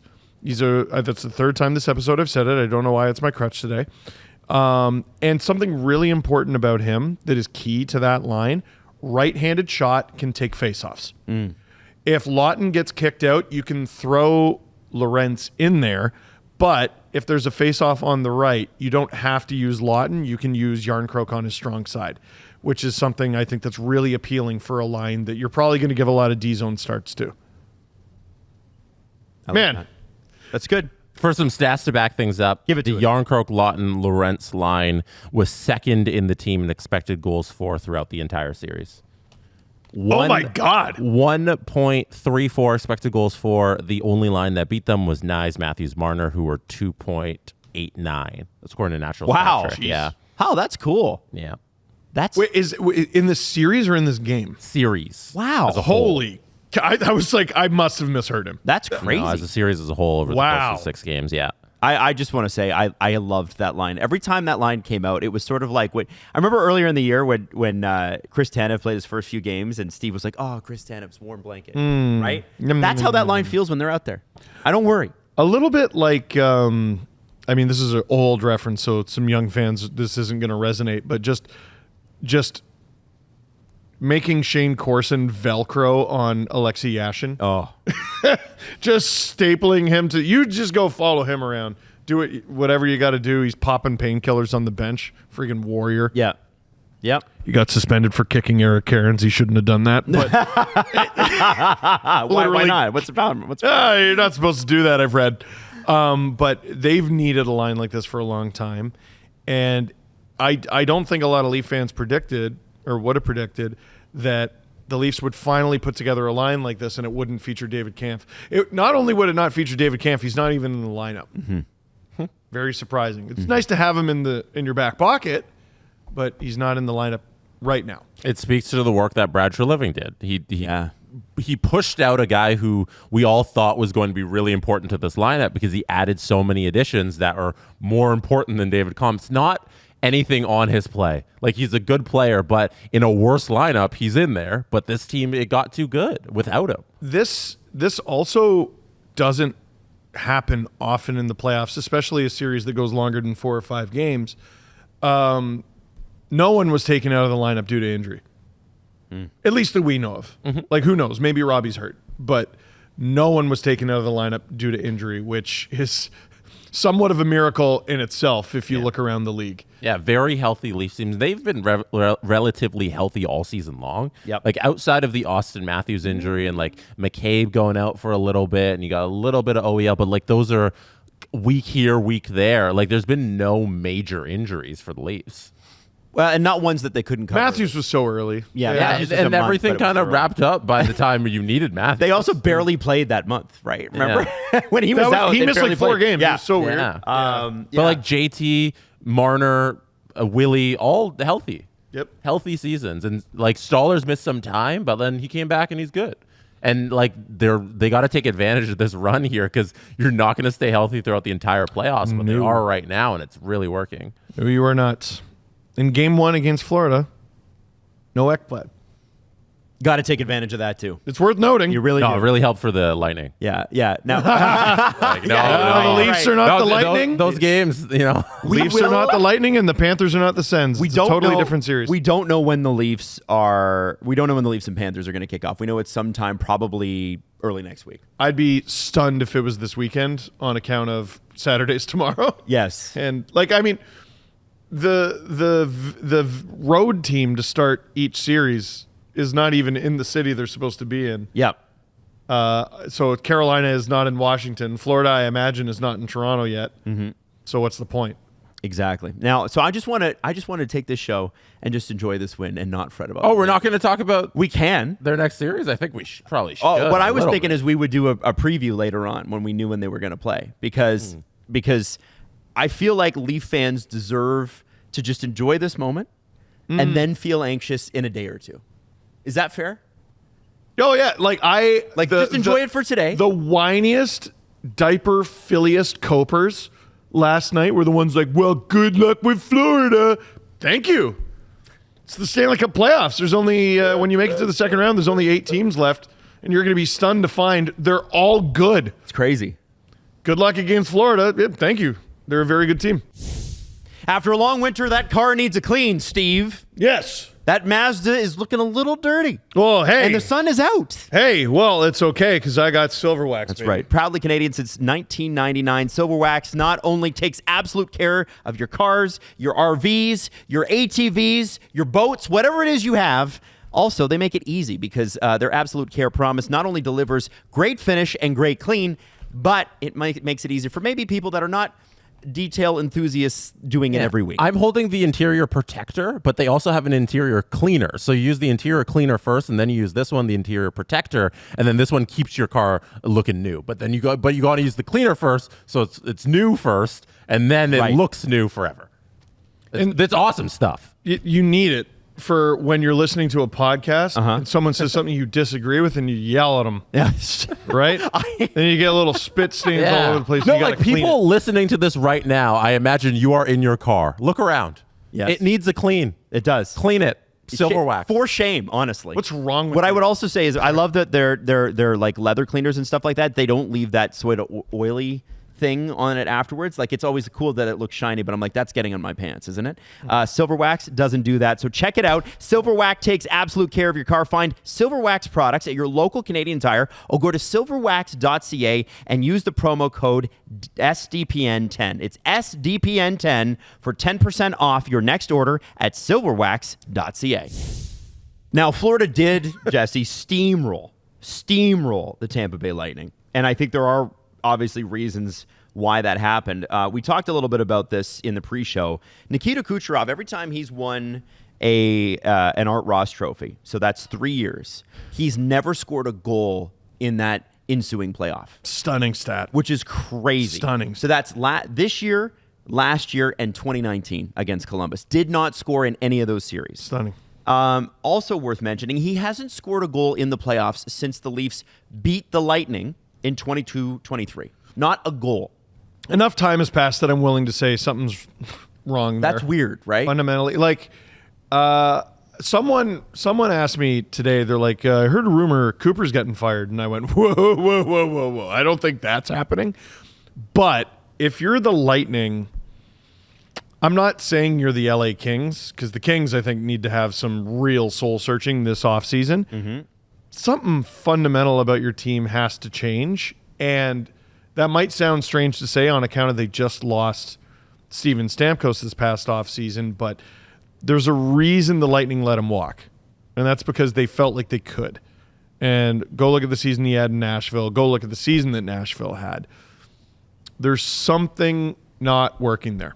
Well, and I looked at it too, and I thought, okay, did they do the Chicago Blackhawks thing where they tried to get the band back together, bringing back Ryan McDonough, Yanni Gourde, and losing guys like Sergachev, who, did they? Because look at Vasilevsky's save percentage, and again, 5 games, right? So it sucks, but over the last 3 years, Andrei Vasilevsky has not posted an over 900 save percentage in the playoffs. He's played 16 games. The 6 games against the Leafs in 22-23, he had an 875. The 5 games against the Panthers, he had an 897 last year. And then the 5 games this year, an 872. Is it a Vasilevsky conversation, or is it the team in front of him that's no longer as deep as it used to be? Well, what do you get from this quote? This is from Eduardo A. Esina, who is Tampa Bay Lightning beat reporter for the TB Times. He's quoting Andrei Vasilevsky. When you go out there, you start the series at home with 6 goals against. What's our home playoff record last 10 games? I think we've won just 1 or 2. It's like, wow. I'm checking if there's any kids in the store. Okay, good. It's like, what the fuck is this? I just feel bad for the fans. They deserve much better than this. Now, that sounds like a goalie who is very frustrated with the team around him. By statistics, a lot of people who analyze those things on like a very deep level said Tampa was an elite team this year. They looked it. There's a reason I picked them. It's also because I thought the Panthers were hurt. But Jesse, why did they get steamrolled like this? I think some of it's got to do with the team they're playing. Like, I feel like if Tampa's up against up against a lesser opponent, not to call out any of the other teams in this playoffs, that they have a better chance at winning. And this is just the Leafs conversation then. Oh, we keep running into the Bruins, keep running into the Lightning, though. Yeah. There's good teams in the playoffs. Yeah, but like their first round matchup isn't the same as I think other teams' first round matchup. Yeah. Like I think that's fair to say. Yep. Second in the division, home ice advantage. Yeah. But it's the Cup champs. Yeah, and if you wanna reframe the conversation a different way, you say, oh, then you should have won the division division, then you get a better opponent and that sort of stuff. And that's a whole other point. I think specifically, like, this is the matchup they got, and that's what I'm talking about. The Florida Panthers are just great at playing smothering defense. Paul Maurice talked about how they specifically emphasize cutting down gaps. Like, their whole thing is about gap control, and they have the guys to play that exact system that they want to play. And the Nikita Kucherov numbers about him not scoring, who are the last 10 playoff games he played against? Panthers. Florida Panthers and the Florida Panthers. The Florida Panthers. So all of the matchups have been against this one team that you're right, 5-5. that have excelled at shutting down superstars. What they did to McDavid in the Cup final too, where up until the game 3 when finally Edmonton found a way to unleash themselves and come back in that series. But like game 5, sorry. Yeah. But up until that point, like, they did the same thing that they did to Nikita Kucherov. So I think you got to credit the Panthers. Is it worth mentioning, though, that Nikita Kucherov against the Leafs defense in 2023, which was, I mean, we saw it last year. Imagine what 2023 looked like. He only had 1 goal then, too. Is that worth talking about? Is this a trend? And that was in 6 games, right? So now we're up to 1 goal in 16 games. And I know Ilya Samsonov was actually killer in that Lightning series, and the Lightning did outplay the Leafs in that series. I think the stat is he doesn't have a goal for 15 straight playoff games. So he scored against the Leafs, and it would have been game 1, and he hasn't scored since. Like, that Lightning team, I don't think was particularly on it that playoff. They're run. probably but played a lot of hockey. So is the conclusion you're drawing Nikita Kucherov isn't good? I would say he's not clutch. He probably I feel like we have enough evidence that not Clutcherov. Nikita Kucherov is a very good player and is a playoff performer based on what he did during the Cup runs, and that during the regular season it's a lot easier with the amount of power plays they get, and power plays are limited during the playoffs, and space is limited during the playoffs. And right now his game isn't translating to this playoff style of hockey. His team's not as good. The support system, the team around him isn't as good as he had, and the teams he's up against, a pretty good Leafs team that beat Tampa. I think in a lot of those games they were the better team, and then 2 times against Florida, who is so far superior than I think any other team in the National Hockey League right now. The Atlantic Division. It's tough, and their team overall isn't good. It's just not. It's not on the individual. It's the whole team. You look at the lineup, the way that they structured it for the last game. The Lightning used to have 2 first lines, right? Yes, it was really unfair. Did. And when Yanni Gourde was at his best with the Lightning, who was he on a line with? It was Blake Coleman and Barclay Goodrow. And guess what line that was? The third. Right. Unfair. So you have Gensel, Point, Kucherov. Crazy. Gensel, Point, Kucherov. But then I look at it and I go, I see 2 third lines and a 4th line after that. Yeah. Geekie, Paul, Gourde, Gonzalez, Goncalves, excuse me, Cirelli, Radish, and then obviously Gergenson's Glendening. That is a 4th line. But their 4th line used to be another nightmare to contend with. It was friggin' Belmar, Maroon, and who else was out there? It was not fun. Oh, Perry. Yeah. Ew. So they have significantly thinned out, as happens. Yeah, and like Adam, thank you for reading the forward group, because I think my overall point is, like, Kucherov shouldn't be to blame here for entirely his deficiencies here in the last 15 playoff games. Yeah. It's not about blame. The entire 12 guys he's out there with isn't as good as what he used to be out there with. In 2021, did he not win the Conn Smythe? Or in one of the 2 years, yeah, he won has a Conn Smythe trophy. So, yeah, it's not that he's a bad playoff performer. It's that there was a year where he was their most important performer, and in subsequent years, he's been neutralized. That is a fundamental change to your team. Yes, and I don't think Nikita Kucherov has gotten so much worse as a player. No. I think everything about the Tampa Bay Lightning has gotten worse as a team. Right, so it's harder for him to get away from matchups, harder for him to get away from the other team's best. That I'm on board with, for sure. I think the Florida Panthers are facing a lesser opponent and know how to shut them down. Damn. We were distracted by the shiny toys, Kucherov, Point, Gensel. Yeah. They dismantled them. Breeze's focus has got to be depth scoring. Like, second line. Like, I think they got to get a bit younger. He got Borkstrand at the deadline. Like, Borkstrand's injured. Couldn't make an impact on this series. And would have that changed anything?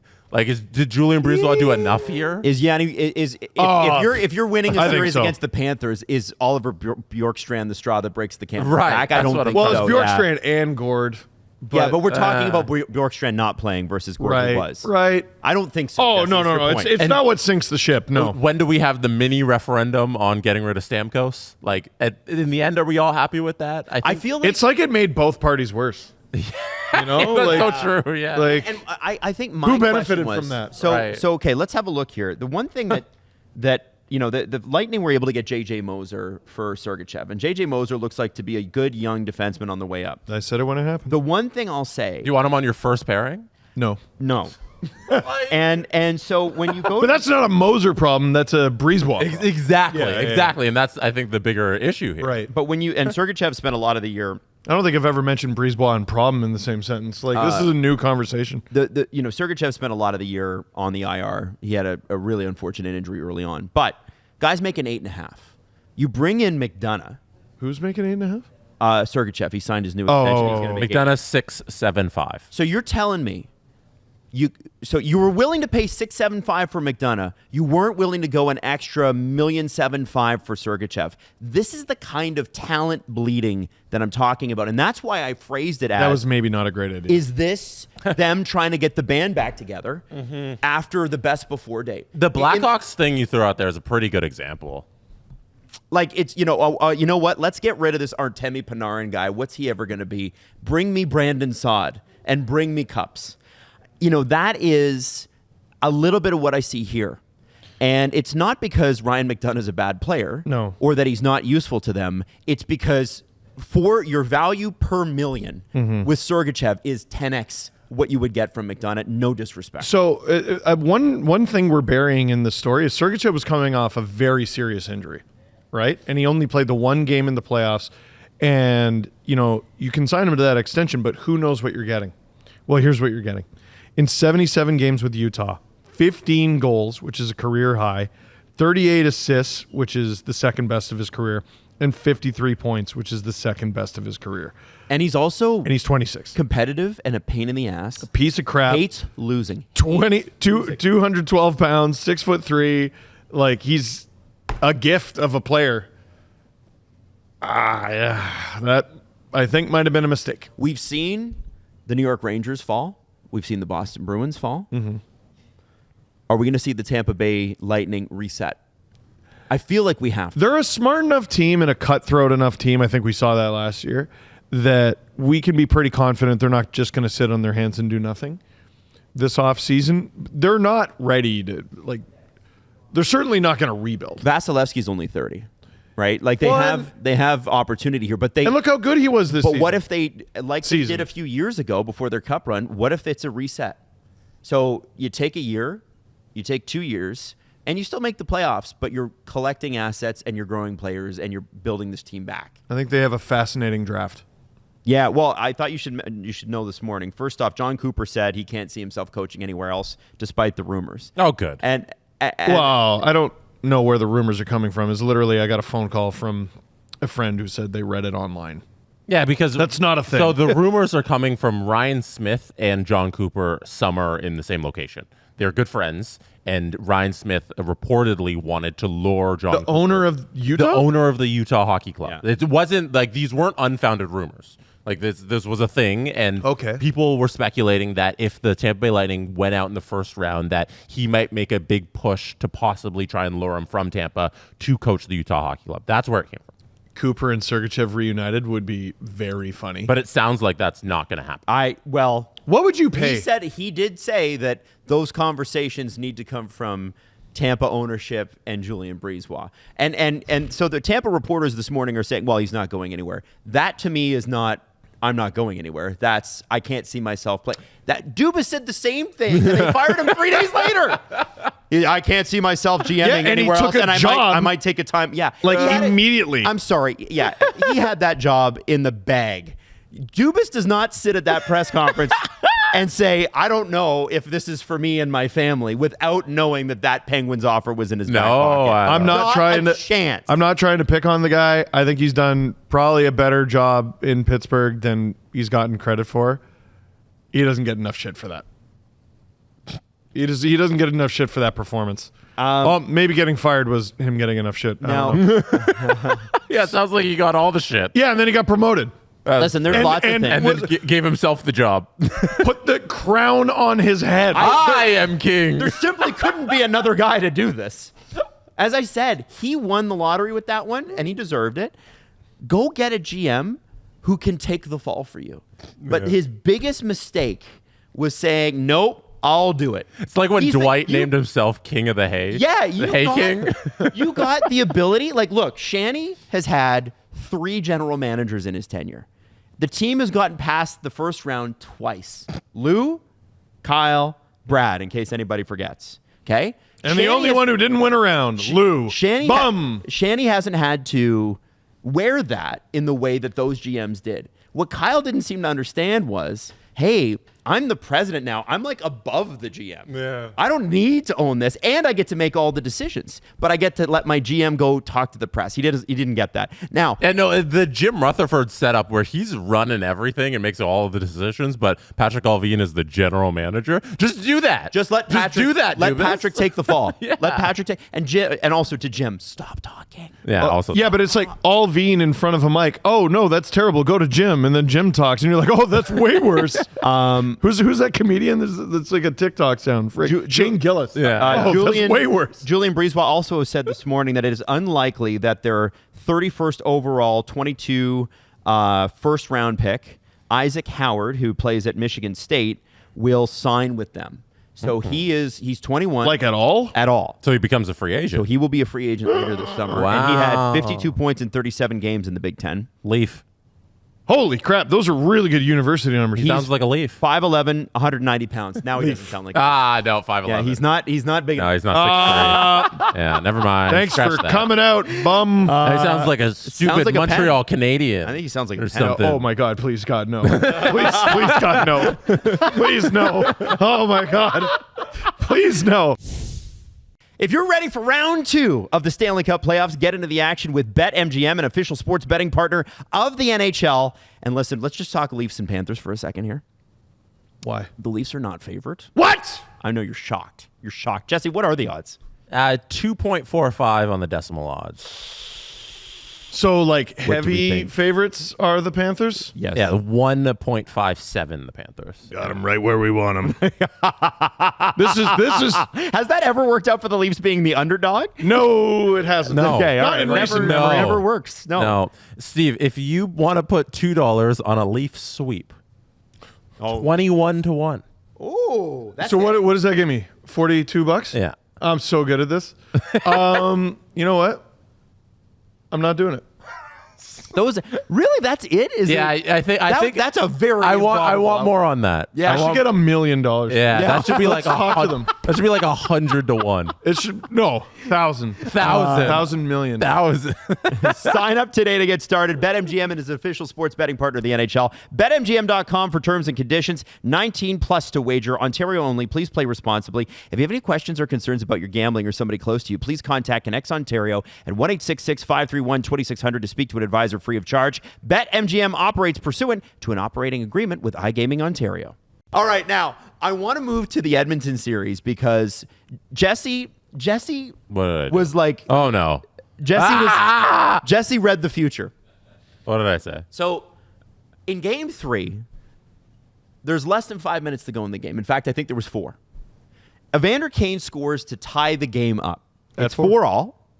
And the refs look at it and they go, wait a second, did he kick that puck in? No, it didn't. No, he didn't. He kicked it to his own blade and got it underneath Darcy Kemper, and it's a goal. Darcy Kemper, by the way, Vezina finalist, okay? Man. Crazy. Man. So then, and this is where I have to give Jesse credit. And he was like legitimately good. Like Jim Hiller's like, hey, wait a second. That's probably goaltender interference. Now, if I am Jim Hiller, I don't know what goaltender interference actually is. Because if we're being honest with ourselves, does anybody know what goaltender interference actually is? However, he challenges with 4 minutes to go, and they go, yeah, no, that's a goal. And here's your here's your penalty. And 10 seconds into that penalty, Evan Bouchard rips a goal home, and it's in 10 seconds of gameplay, it goes from 4-3 to 5-4. and this was game 3 This is of game a series. 3. They're winning 2-0. It is the biggest 10-second change of fortune I think I've seen. I'm trying to remember the last time. The only other 10-second change of fortune I've seen, I mean, maybe it wasn't even 10 seconds, was there was a hit that, if you were paying attention to the Caps and Habs series, Wilson absolutely rocked Carrier, and it immediately led to a goal and turned around a game that the Caps were losing. But this was bigger. And Jesse said on the pre-show earlier this week, he said that's going to lose them the series. And I thought at the time, I was like... They hadn't won a game yet. I was like... They had not won a game. They did, but they had when Jesse said it. They'd won a game. Yeah, they won that game, so I was like, that's going to cost them the series. And I thought, okay, that might be... But then the fourth game happens. And Edmonton wins. And I'm thinking... And then I brought it up again with Jesse on the pre-stream. Edmonton without Ekholm. Yes. I bring it up with Jesse on the pre-stream. And Jesse's like, yeah, it's weighing on them. Last night, I said to him, how much is that weighing on this series? And Jesse, you basically said it was everything. Yeah, no, that was the series. Like I think you can point to like that is literally where things began and end for the LA Kings. And like I think I'm on the opinion that Jim Hiller shouldn't be the coach of the LA Kings. Do you think you fire him? Not just specifically for that instance, but if Kings fans, like you probably know this, when you watch the Kings play hockey, they get a lead and then they just kind of sit back and they play prevent defense. We are just can't gonna do that against Edmonton. Hold on and not do anything and hope that we just keep this lead and we're going to stop playing hockey. They literally stop playing hockey when they get leads, and that's a coaching thing. Like he makes that challenge, he costs them the series, but the biggest mistake he's made is the way he coaches hockey games, and that is against a team that is all offense. All we can beat you however we want if we can just score goals. He sits back and lets the Edmonton Oilers come to them, and he never figured out how to stop that. Here's what I would say. So it's two-pronged. I'm not going to make this about the Leafs, but they're the team we follow the closest, and their video staff is very highly praised. We didn't even talk about the friggin' lineup card thing from the Leafs game. Maybe we'll get to that. The video staff for the Leafs, they get into Mark Savard's ear, and Savvy talks into his weird little sleeve microphone, and he relays the message to Craig Berube. There was a play this series where the Leafs considered challenging for offside, and you see Berube going to Mark Savard and going, all right, what are we doing? What are we doing here? And it's ultimately Berube's decision, but he's like, what are we doing? What are we doing? And Savvy ultimately goes, no. And you can see him mouth no. Now, I don't know if it was a no, there's not enough. No, it was onside. We don't know. But it's a very collaborative effort. But Berube makes that challenge, gets it wrong, and it costs the Leafs a goal. He wears that. Mm-hmm. He ultimately wears that. That's on the head coach, the guy who's making the decision. Is it fair? It's the way it is. I can tell you that much. So Jim Hiller's eating it. What I would say, not in his defense, but what I would say, just because it's true, this is the fourth straight year the Oilers have eliminated the Kings. It's not a hat trick anymore, by the way. It's called a turkey. It's called a... Jesus. Oh, yeah, like in bowling. It's right? Yeah. Different goalies, I think every year. Like Kemper, they had Talbot, I think. Yeah. They had Korpisalo. Yeah, Korpisalo. And they might have had someone else. I can't remember. There's four. Mm-hmm. There's four of them. And one of them was during the ends of COVID. Who can remember that? Wow, who can remember? You've had multiple coaches. You had a different starting goalie, I think, every year. Your decor looks entirely different. Kopitar and Deneau have gotten older. Byfield has gotten older, but in a good way. What do you do? What do you do? They got to make changes. It feels like they have, and they cannot beat the Edmonton Oilers. The Oilers are one of the strangest. They're the strangest team I've ever watched. Well, they're the strangest team of my lifetime. They are deeply flawed. But so overwhelming. Could easily win a cup with it. Well, and so let me just run you through, because I did the stream, but like just for anybody that missed this game, because I think we need to talk about that. If you missed this game, the first 6 minutes featured 4 goals. It's insane. Byfield scores at 119. Henrique for the Oilers scores at 304. Brandt Clark scores at 337. So that's 25 seconds later, guys. And then a minute and a half later, Ryan Nugent-Hopkins on the power play. And then by the end of the period, Darnell Nurse had also ripped one home. With the sickest picture I think I've ever smoke seen. Coming out of him? Yeah. Dude. Very, very cool. So good. And then the period 2 starts, and there's nothing. And I remember I said on the stream, I'm like, listen, we were so spoiled in period 1. I feel like we're getting robbed in period 2. You get another. Oh, sorry. It was Zach Hyman that scored in the first. Nurse scored in the second. You got to talk into your mic. Sorry. Zach Hyman scored at the end of the first. It was Nurse that scored in the second. He's new. And he then took off his headphones because his ears got hot. My ears got sweaty. It did. 90 seconds later, it's a rush chance. Trent Frederick scores. Hey, there Trent he Frederick is. with half a leg. There he is. And then Jordan Spence scores a minute and a half after that.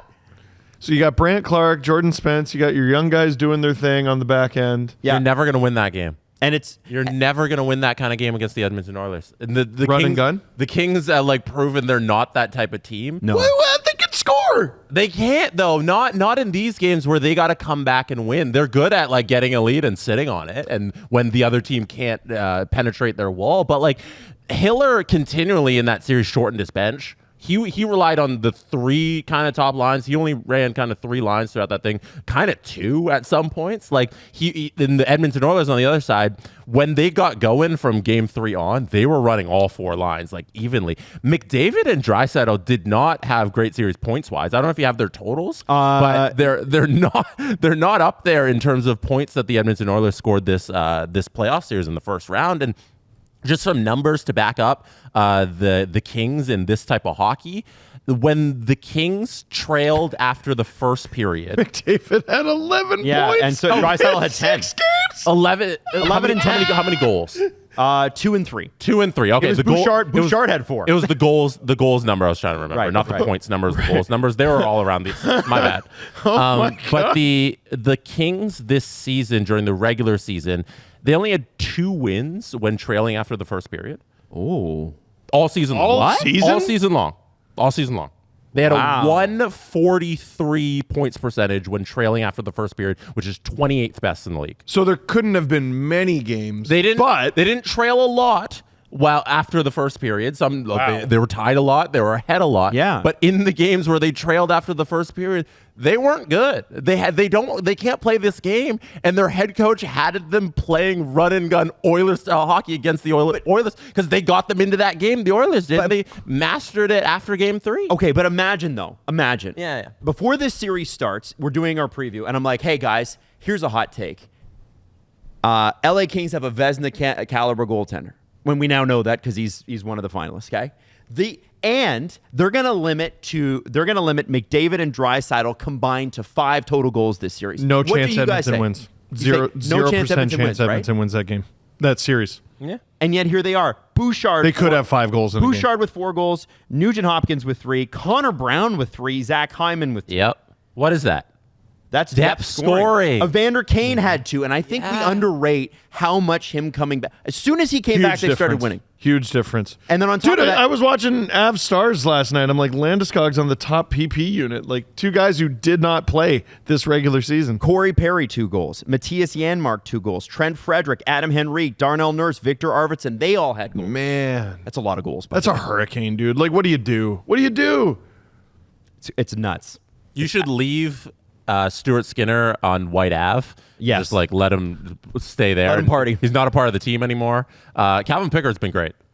He Really was. there's your starting goaltender for the rest of the playoffs. I encourage everyone to just check out Calvin Pickard's Hockey DB page. Bring it up. What do you want to say? no. Just because what a friggin' journey.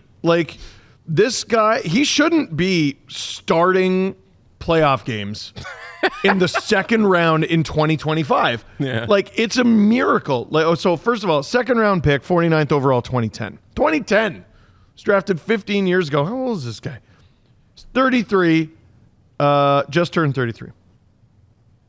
He had one of the worst seasons I've ever seen. Well, he had a Colorado, 904 save percentage, but this is when save percentages were much higher. He showed some promise as a young goalie for the Avs. 6-7-3 record, 7-6-1 record, 932 save percentage, 922%. That year where the Avalanche were just awful, everyone got injured, he magically becomes their starting goalie due to injuries. He's 15-31-2. Ooh. Just going out there and getting shelled every night. Kept that save percentage high, though. He goes to the Leafs the next year, plays one game, isn't great, but he plays 33 games in the minors. He's champion. And he wins a championship. Oh, I bet he was like playoff MVP. Nope. Backup to Garrett Sparks as they win the, I almost said Stanley Cup, Calder Cup. Goes to Philly the next year, plays 11 games, is hot ass. So he put up a 4-2-2 record. Lord knows how he did it. He had an 863 save percentage. And he just spent the next few years as a journeyman. The COVID year was so friggin' weird. He plays 6 games in Vienna. That's crazy. And What? he plays for Vienna of the Austrian League and Detroit and was good. Grand Rapids He was in the good in same Austria. season. 15 total games. Still spends time in the minors. Spends time in the minors with the Oilers, and he's good in the minors. But like starting playoff games in the second round in his 30s? Yeah. No. The Bakersfield one, the 22-23 season, where he played 38 games for them. Yes. Like, that's very recent memory. Yes. It's 2 years ago, he played 38 games for Bakersfield. Yep. He played, And now he's starting for the Oilers. he played 81 AHL games between the 21-22 season and 22-23. Yeah. By the way, 81. I know Stuart Skinner played more games than him last year in the playoffs, but he also had a better save percentage than Stuart Skinner last year in the playoffs. And he was playing better than Skinner. He was in the Canucks series last year, better than Skinner, and then they went back to Skinner anyway. Yep. And I Which was like, was the right which call. ended up being the right call. But I ended was up like, being at the the right time, I was call. like, this is crazy. Why are they doing this? I don't think they can do that this time. Here we are in the year of McDavid 2025. Yeah. Calvin Pickard is not lost. He is 4-0 in these playoffs. That's nuts. The Oilers got 4 wins against the Kings, and he was in the net for 1, 2, 3, 4 of them. Hockey is silly. This is why we watch. It's so friggin' fun. Jim Miller shouldn't have a job. Do you think I mean, he might Coaching- lose. He's coaching the team the You wrong pulled way. it back to that. And he cost them the series with that challenge. And I think overall, the coaching strategy from What do the you do Kings if you're hasn't been great. LA overall, though, like, what do you do? Like, because it's still a good team. There are some aging players, but you had Kopitar in another great year. Doughty, when he came back, was really great. They have the right mix, in theory, of veterans and young guys. Brant Clark, Jordan Spence, Quentin Byfield. Like they've had good. I mean, I don't know if they have any great players coming up now, but like it's also Los Angeles. It's not like you'd have hard times selling people on coming. Who led the Kings in scoring, and how many points did they have? I have no idea. Probably Onze. Oh, you want me to look it up? No, I'm asking. No, I have it. I have it. I have Byfield. It was not Byfield. Oh. Although, Kopitar. no, he was very good. Adrian Kempe. Hey, Who had a great series. He had a great series, great season. Tied for the team lead in goals with 35 with Kevin Fiala. And he led the team in points with 73. They are a really strong, solid, all-around team, strong throughout the lineup. If you're going to go up against a team with a super-duper star, 2 of them, every year, I don't think you can get by just being very solid throughout. No. You need to... Even a team that bleeds goals like the Oilers do. I'm trying to think back of the last time like it felt like a team neutralized the Oilers guys. And I think back to like, I don't know, Makar. Like Makar, Taves. The Kings just... McDavid McDavid. on national television last year doused Miro Heiskanen in gasoline and set him on fire and wasn't even arrested for it. And you're going at him with like a geriatric Drew Doughty and these kids, and it's not enough. Like the Kings are such a good team. And that crazy Joel Edmondson contract. Honestly, yeah.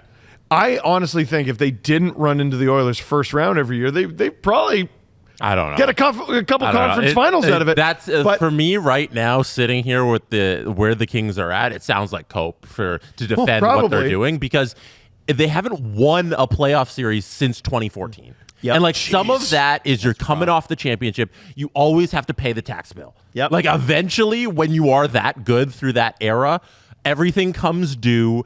All of your superstars are gone. Blah blah blah blah. But that's more than 10 years ago. Yeah. Colorado probably kills them. We're sitting in 2025. LA here. and Chicago have not recovered from the early 2010s fully. No, and they have 0 series wins to show for all of this. It's like it's time for something. You need to be winning. Do you need to make major changes to your veteran guys? Do you need to talk to Kopitar and Doughty and go, guys, I know you're lifelong Kings, but would you consider, because we need to get assets and we need to move younger. They got a Vezina, I know that's a crazy thing to say, but do you have that question? They got a Vezina nominee and cap space for Pierre-Luc Dubois. That's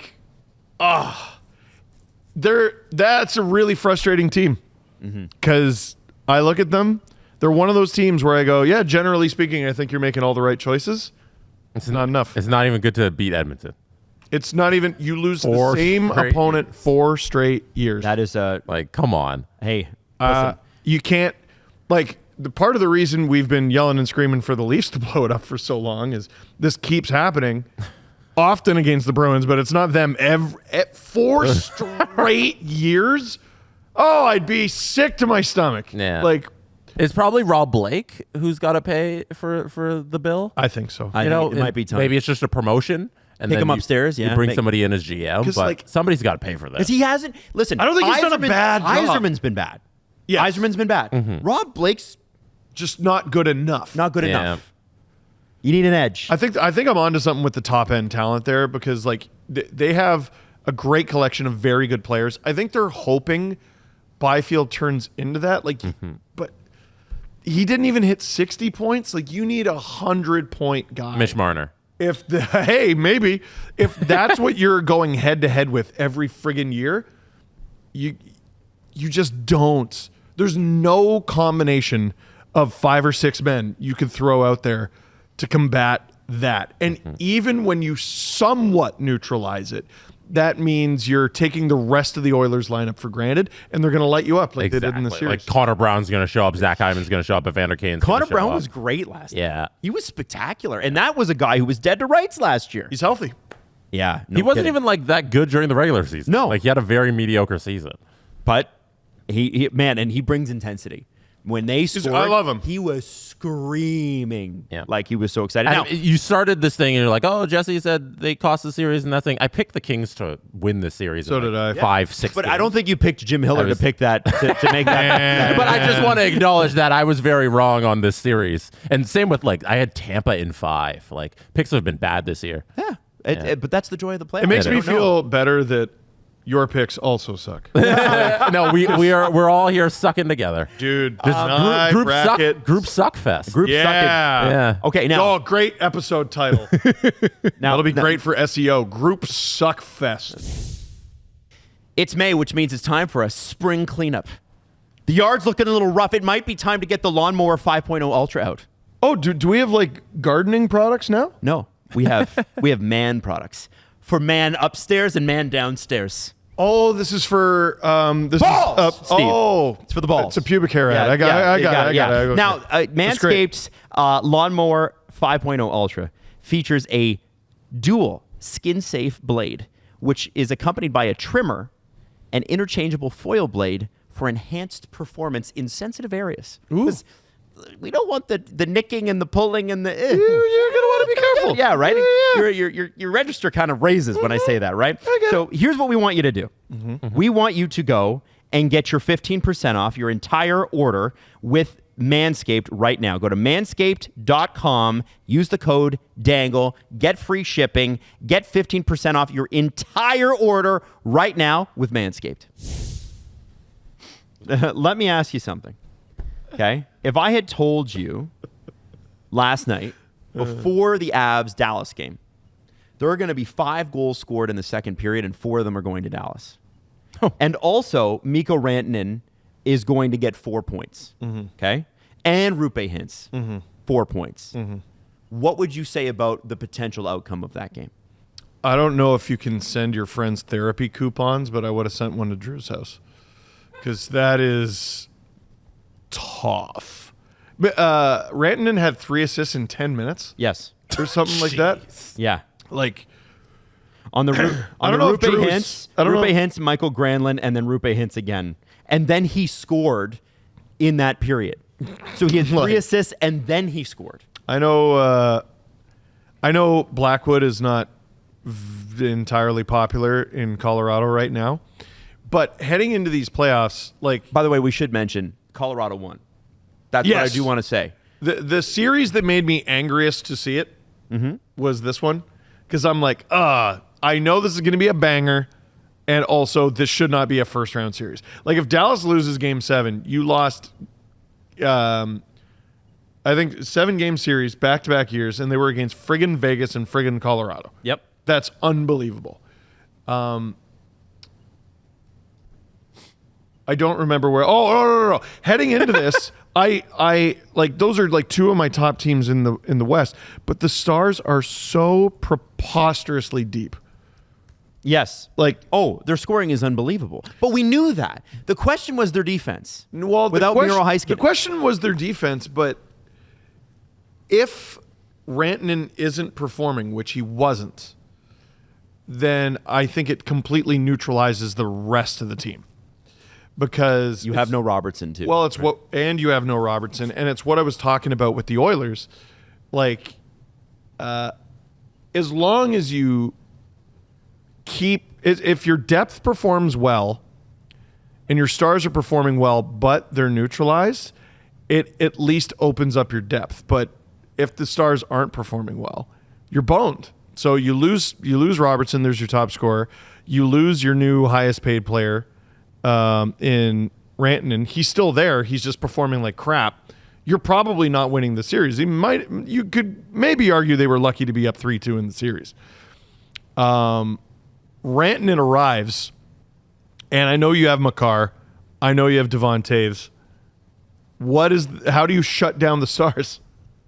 Well, they didn't. Right. They outscored them.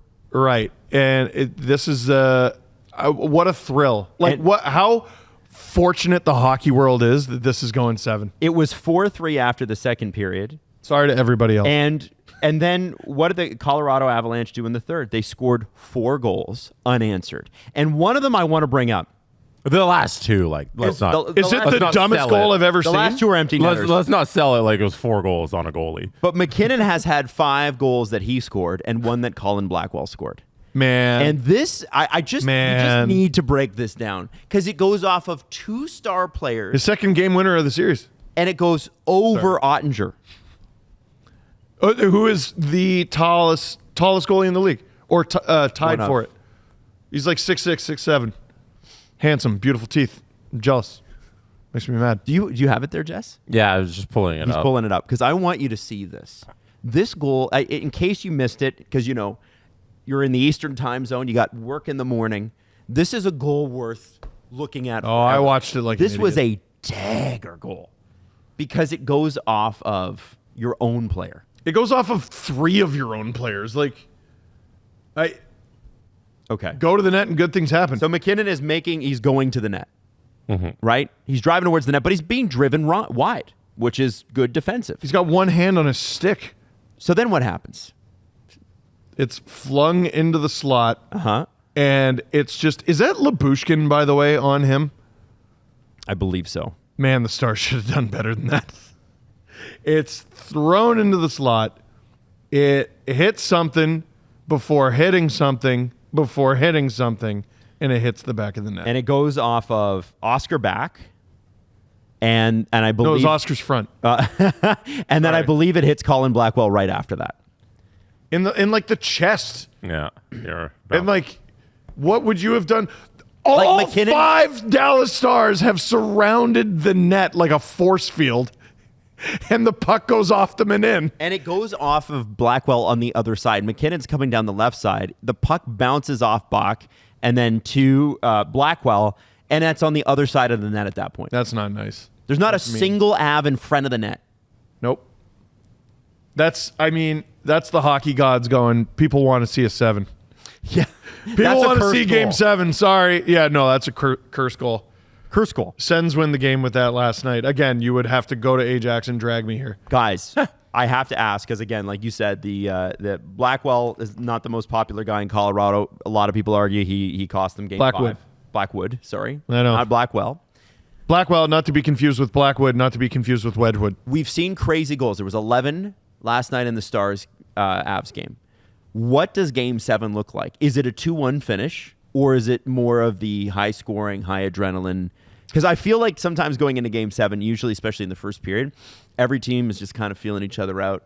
And we're not going to do too much. We don't want to open up too much. What are you guys expecting from Game 7? I'm expecting the last time, or what we saw the last time these two teams went to a 7-game series. I think they've met since this series, but during the COVID bubble, Colorado's dead to rights in this series. Do you remember who their starter was who dragged them back into it? Kemper? Michael friggin' Hutchinson. Oh, wow. No way. Really? Michael Hutchinson, and it goes to Game 7. Now, Hutchinson did not have a good Game 7. It was a run-and-gun slugfest, and with the hat-trick goal to win the series, Joel fucking Kiviranta, as they said on Finnish radio. That's what I expect. I don't think this will be a low-scoring game. Okay. Jess, do you agree? You think high scoring, Steve? Yes. I'll say low scoring. No. Just to be I different. think the Avs win in a low scoring. You think the Avs win? I think they win 3-1. Wow. No, it's 4-1. I'll add 2 empty nets. It's like a 2-1 game through most of it. 4-1. Final score. I don't think you're holding Dallas to 1. Well, I don't know. It's going to be hard. I want Colorado to win because it is the only chance my bracket has of any sort of survival. Some stats from the NHL.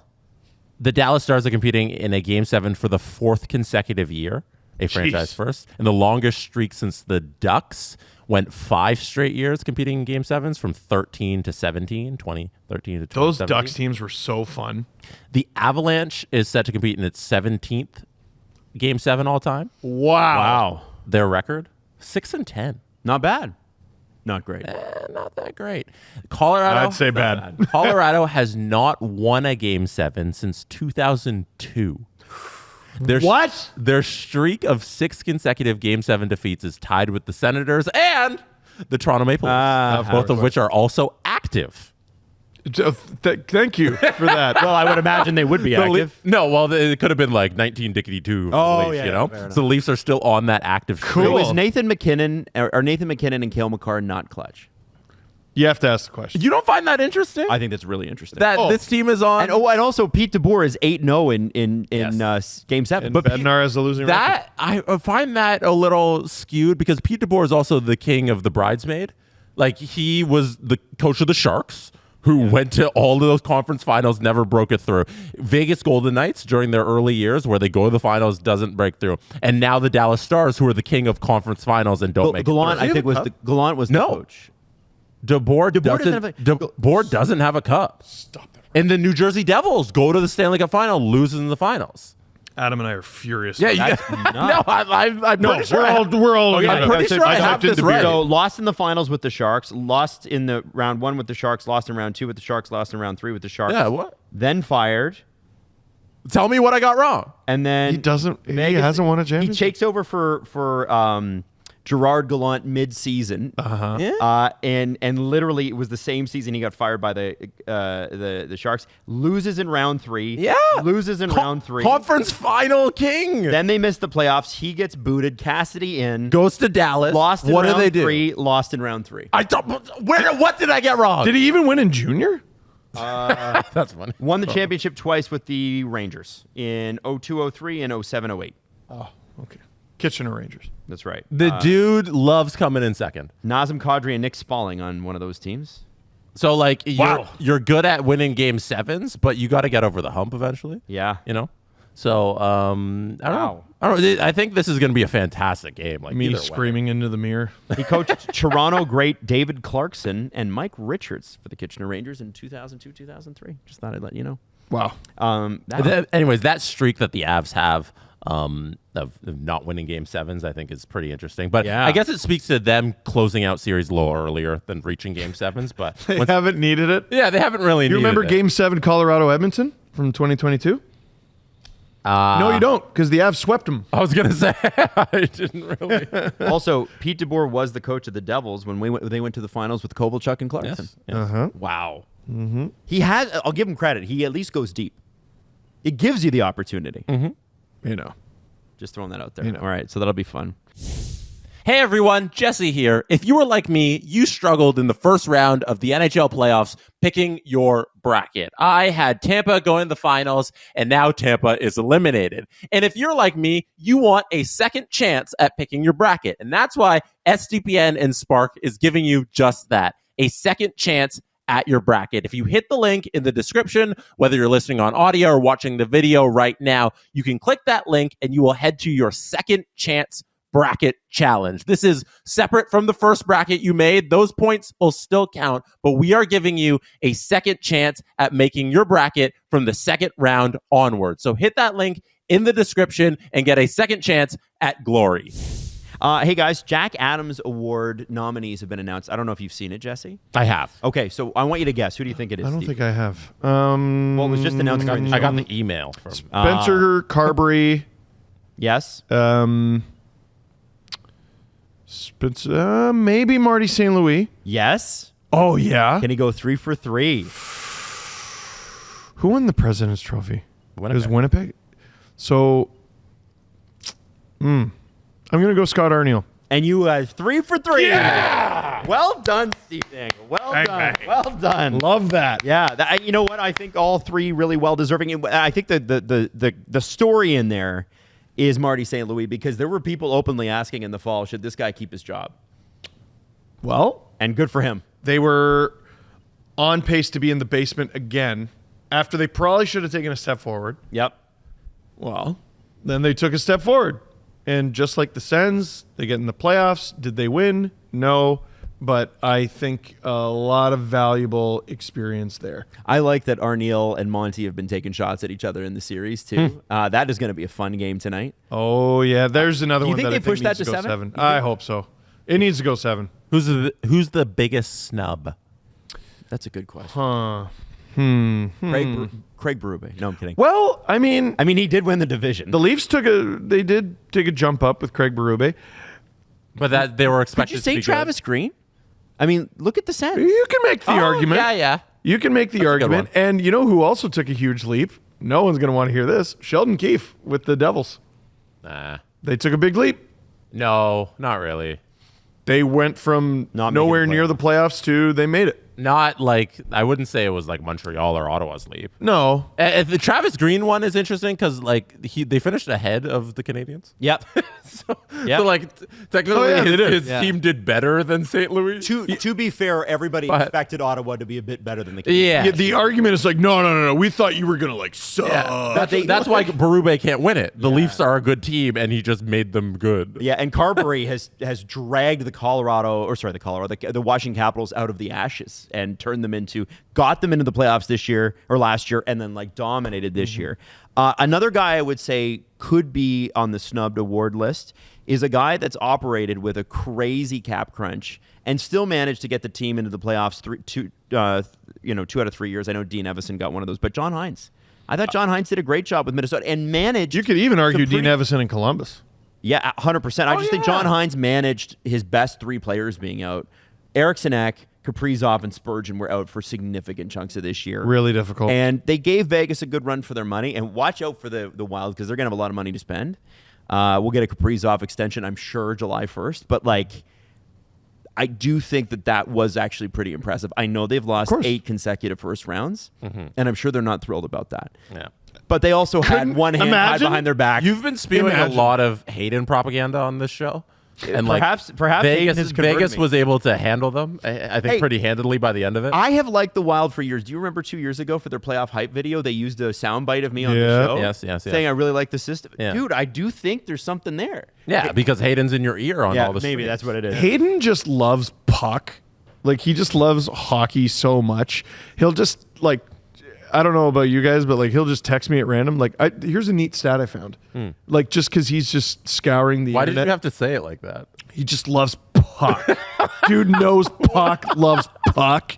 But no, the reason I'm saying that is he's like Jesse, he's a hockey bro. Obviously. I've played 2 games of beer league. We lost both. I'm a hockey bro now.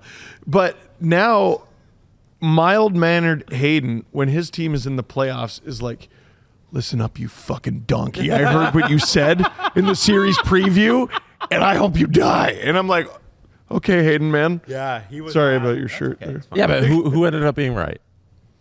Us. Yeah.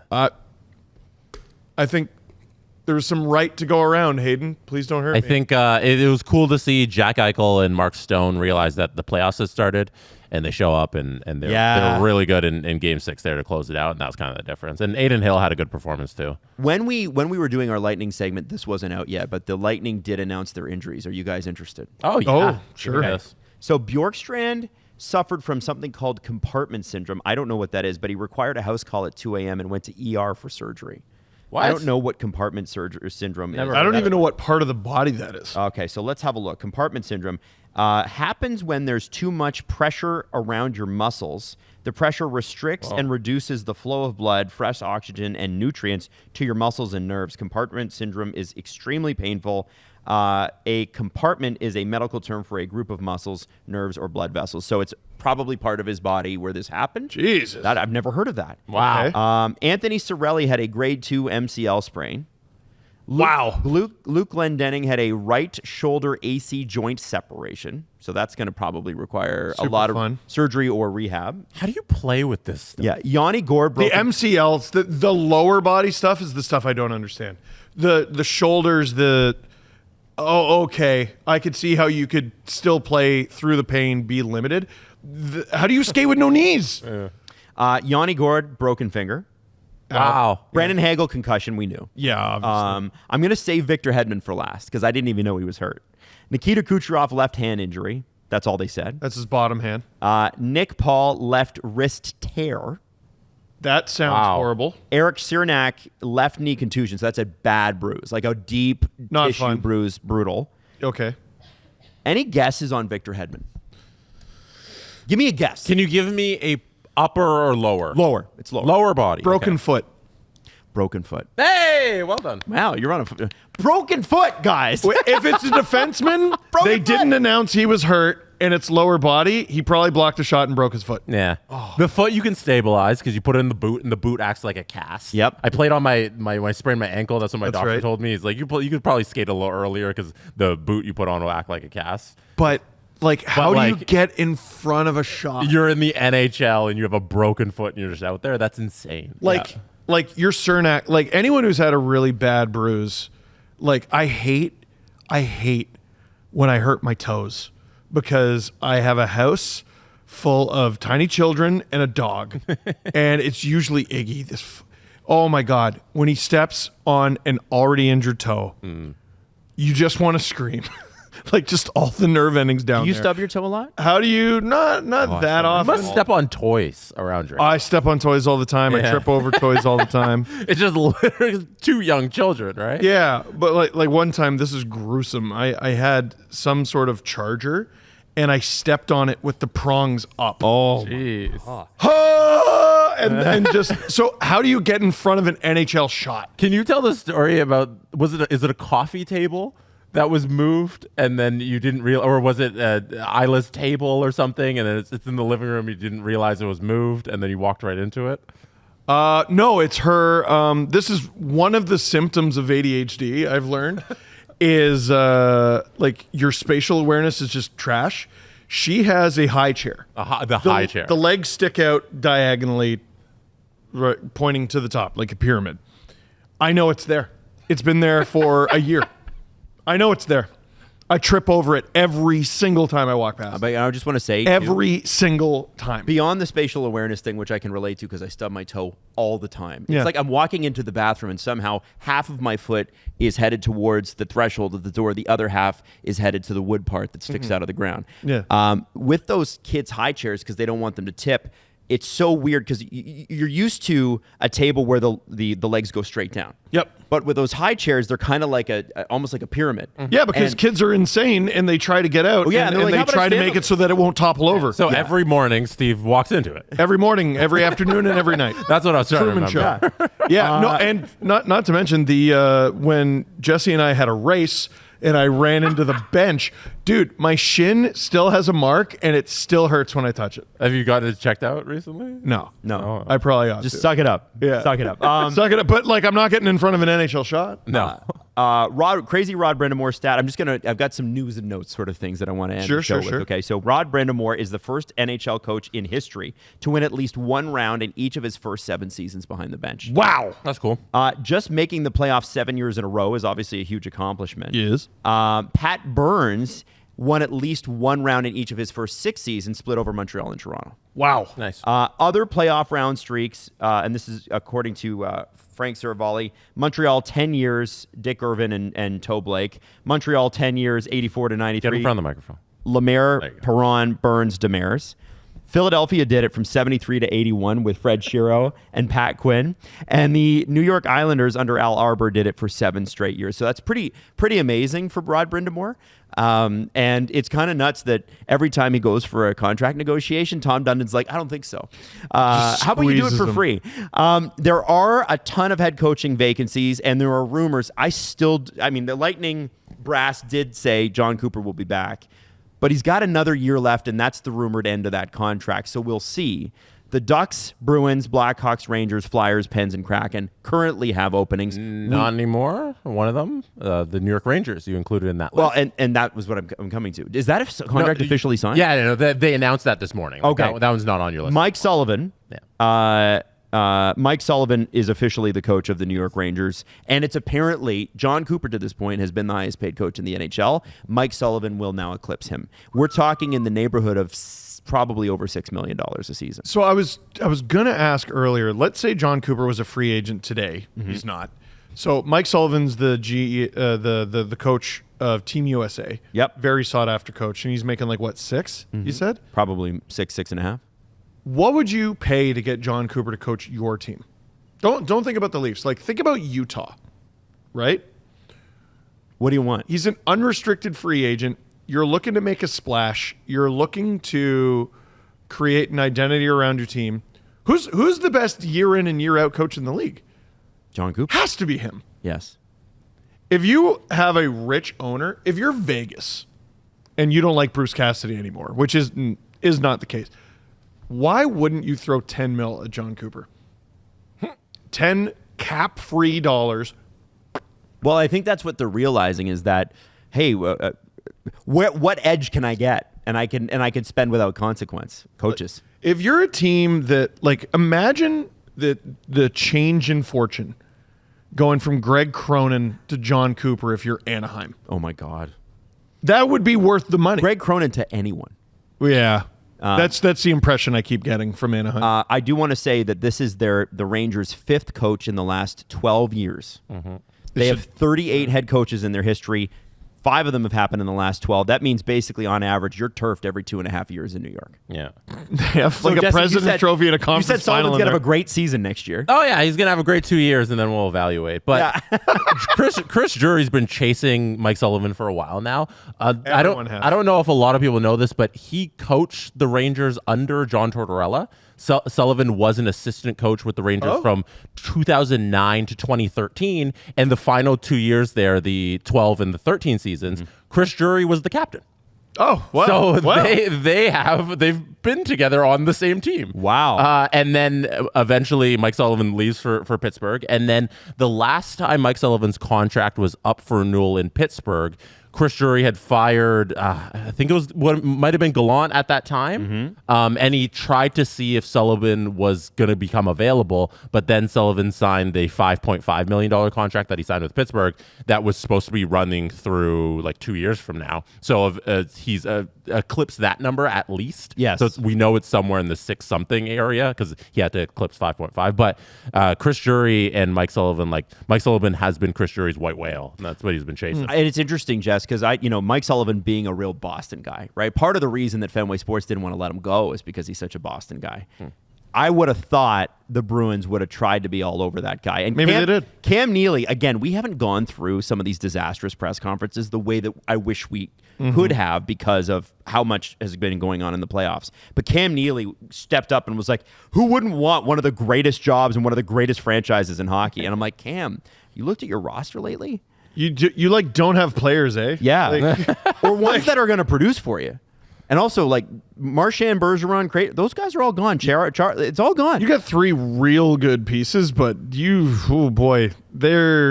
unless they have the most active summer we've seen in recent memory, that's going to be a tough slog in Boston. I want to tell you about the Carolina Hurricanes do things differently, guys. Did you hear that? Cheaply? Have you heard that? Cheaply, weirdly. Cheaply. They announced Alexander Nikishin's contract, wait 2 weeks, then register it. Weird. They make Rod Brindamore wait for his contract a couple years ago so his whole staff can get a little bit of a pay bump. Weird and also dumb. They also brought to the fore in the NHL, and other teams have taken advantage of the salary deferral, right? Last year with Seth Jarvis's contract, the Leafs were like, that seems like a good idea. We'll do that with Jake McCabe. And there's no cap penalty for it. It's kind of crazy no one's been doing it. A bunch of teams have caught on. I didn't know you could do this with a no-move clause. But Taylor Hall signed an extension, 3 years, $3.167 million, because they had to get specific. So it's 3.5 in the first year, 3.425 in the next year, and 2.575 in year 3. However, it comes with a no-move clause, but it becomes a 10-team no-trade clause if Hall doesn't score 35 points in his second season.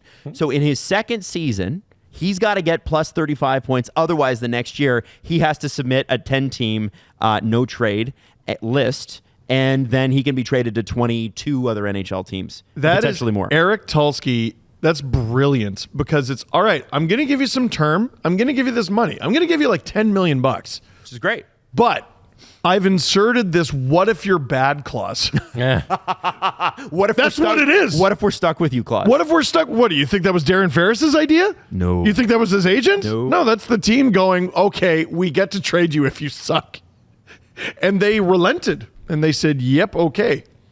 I'm thinking someone doesn't want to be on the market again because they're tired of it. And being in Buffalo and Chicago will do that to a fella. Yeah. Yeah, no, I'll stay in Carolina, thanks. He's also flipped his season since coming over from Chicago. Good. He's been very really good. useful for the Hurricanes. He also Very, very plays good. solid defense, right?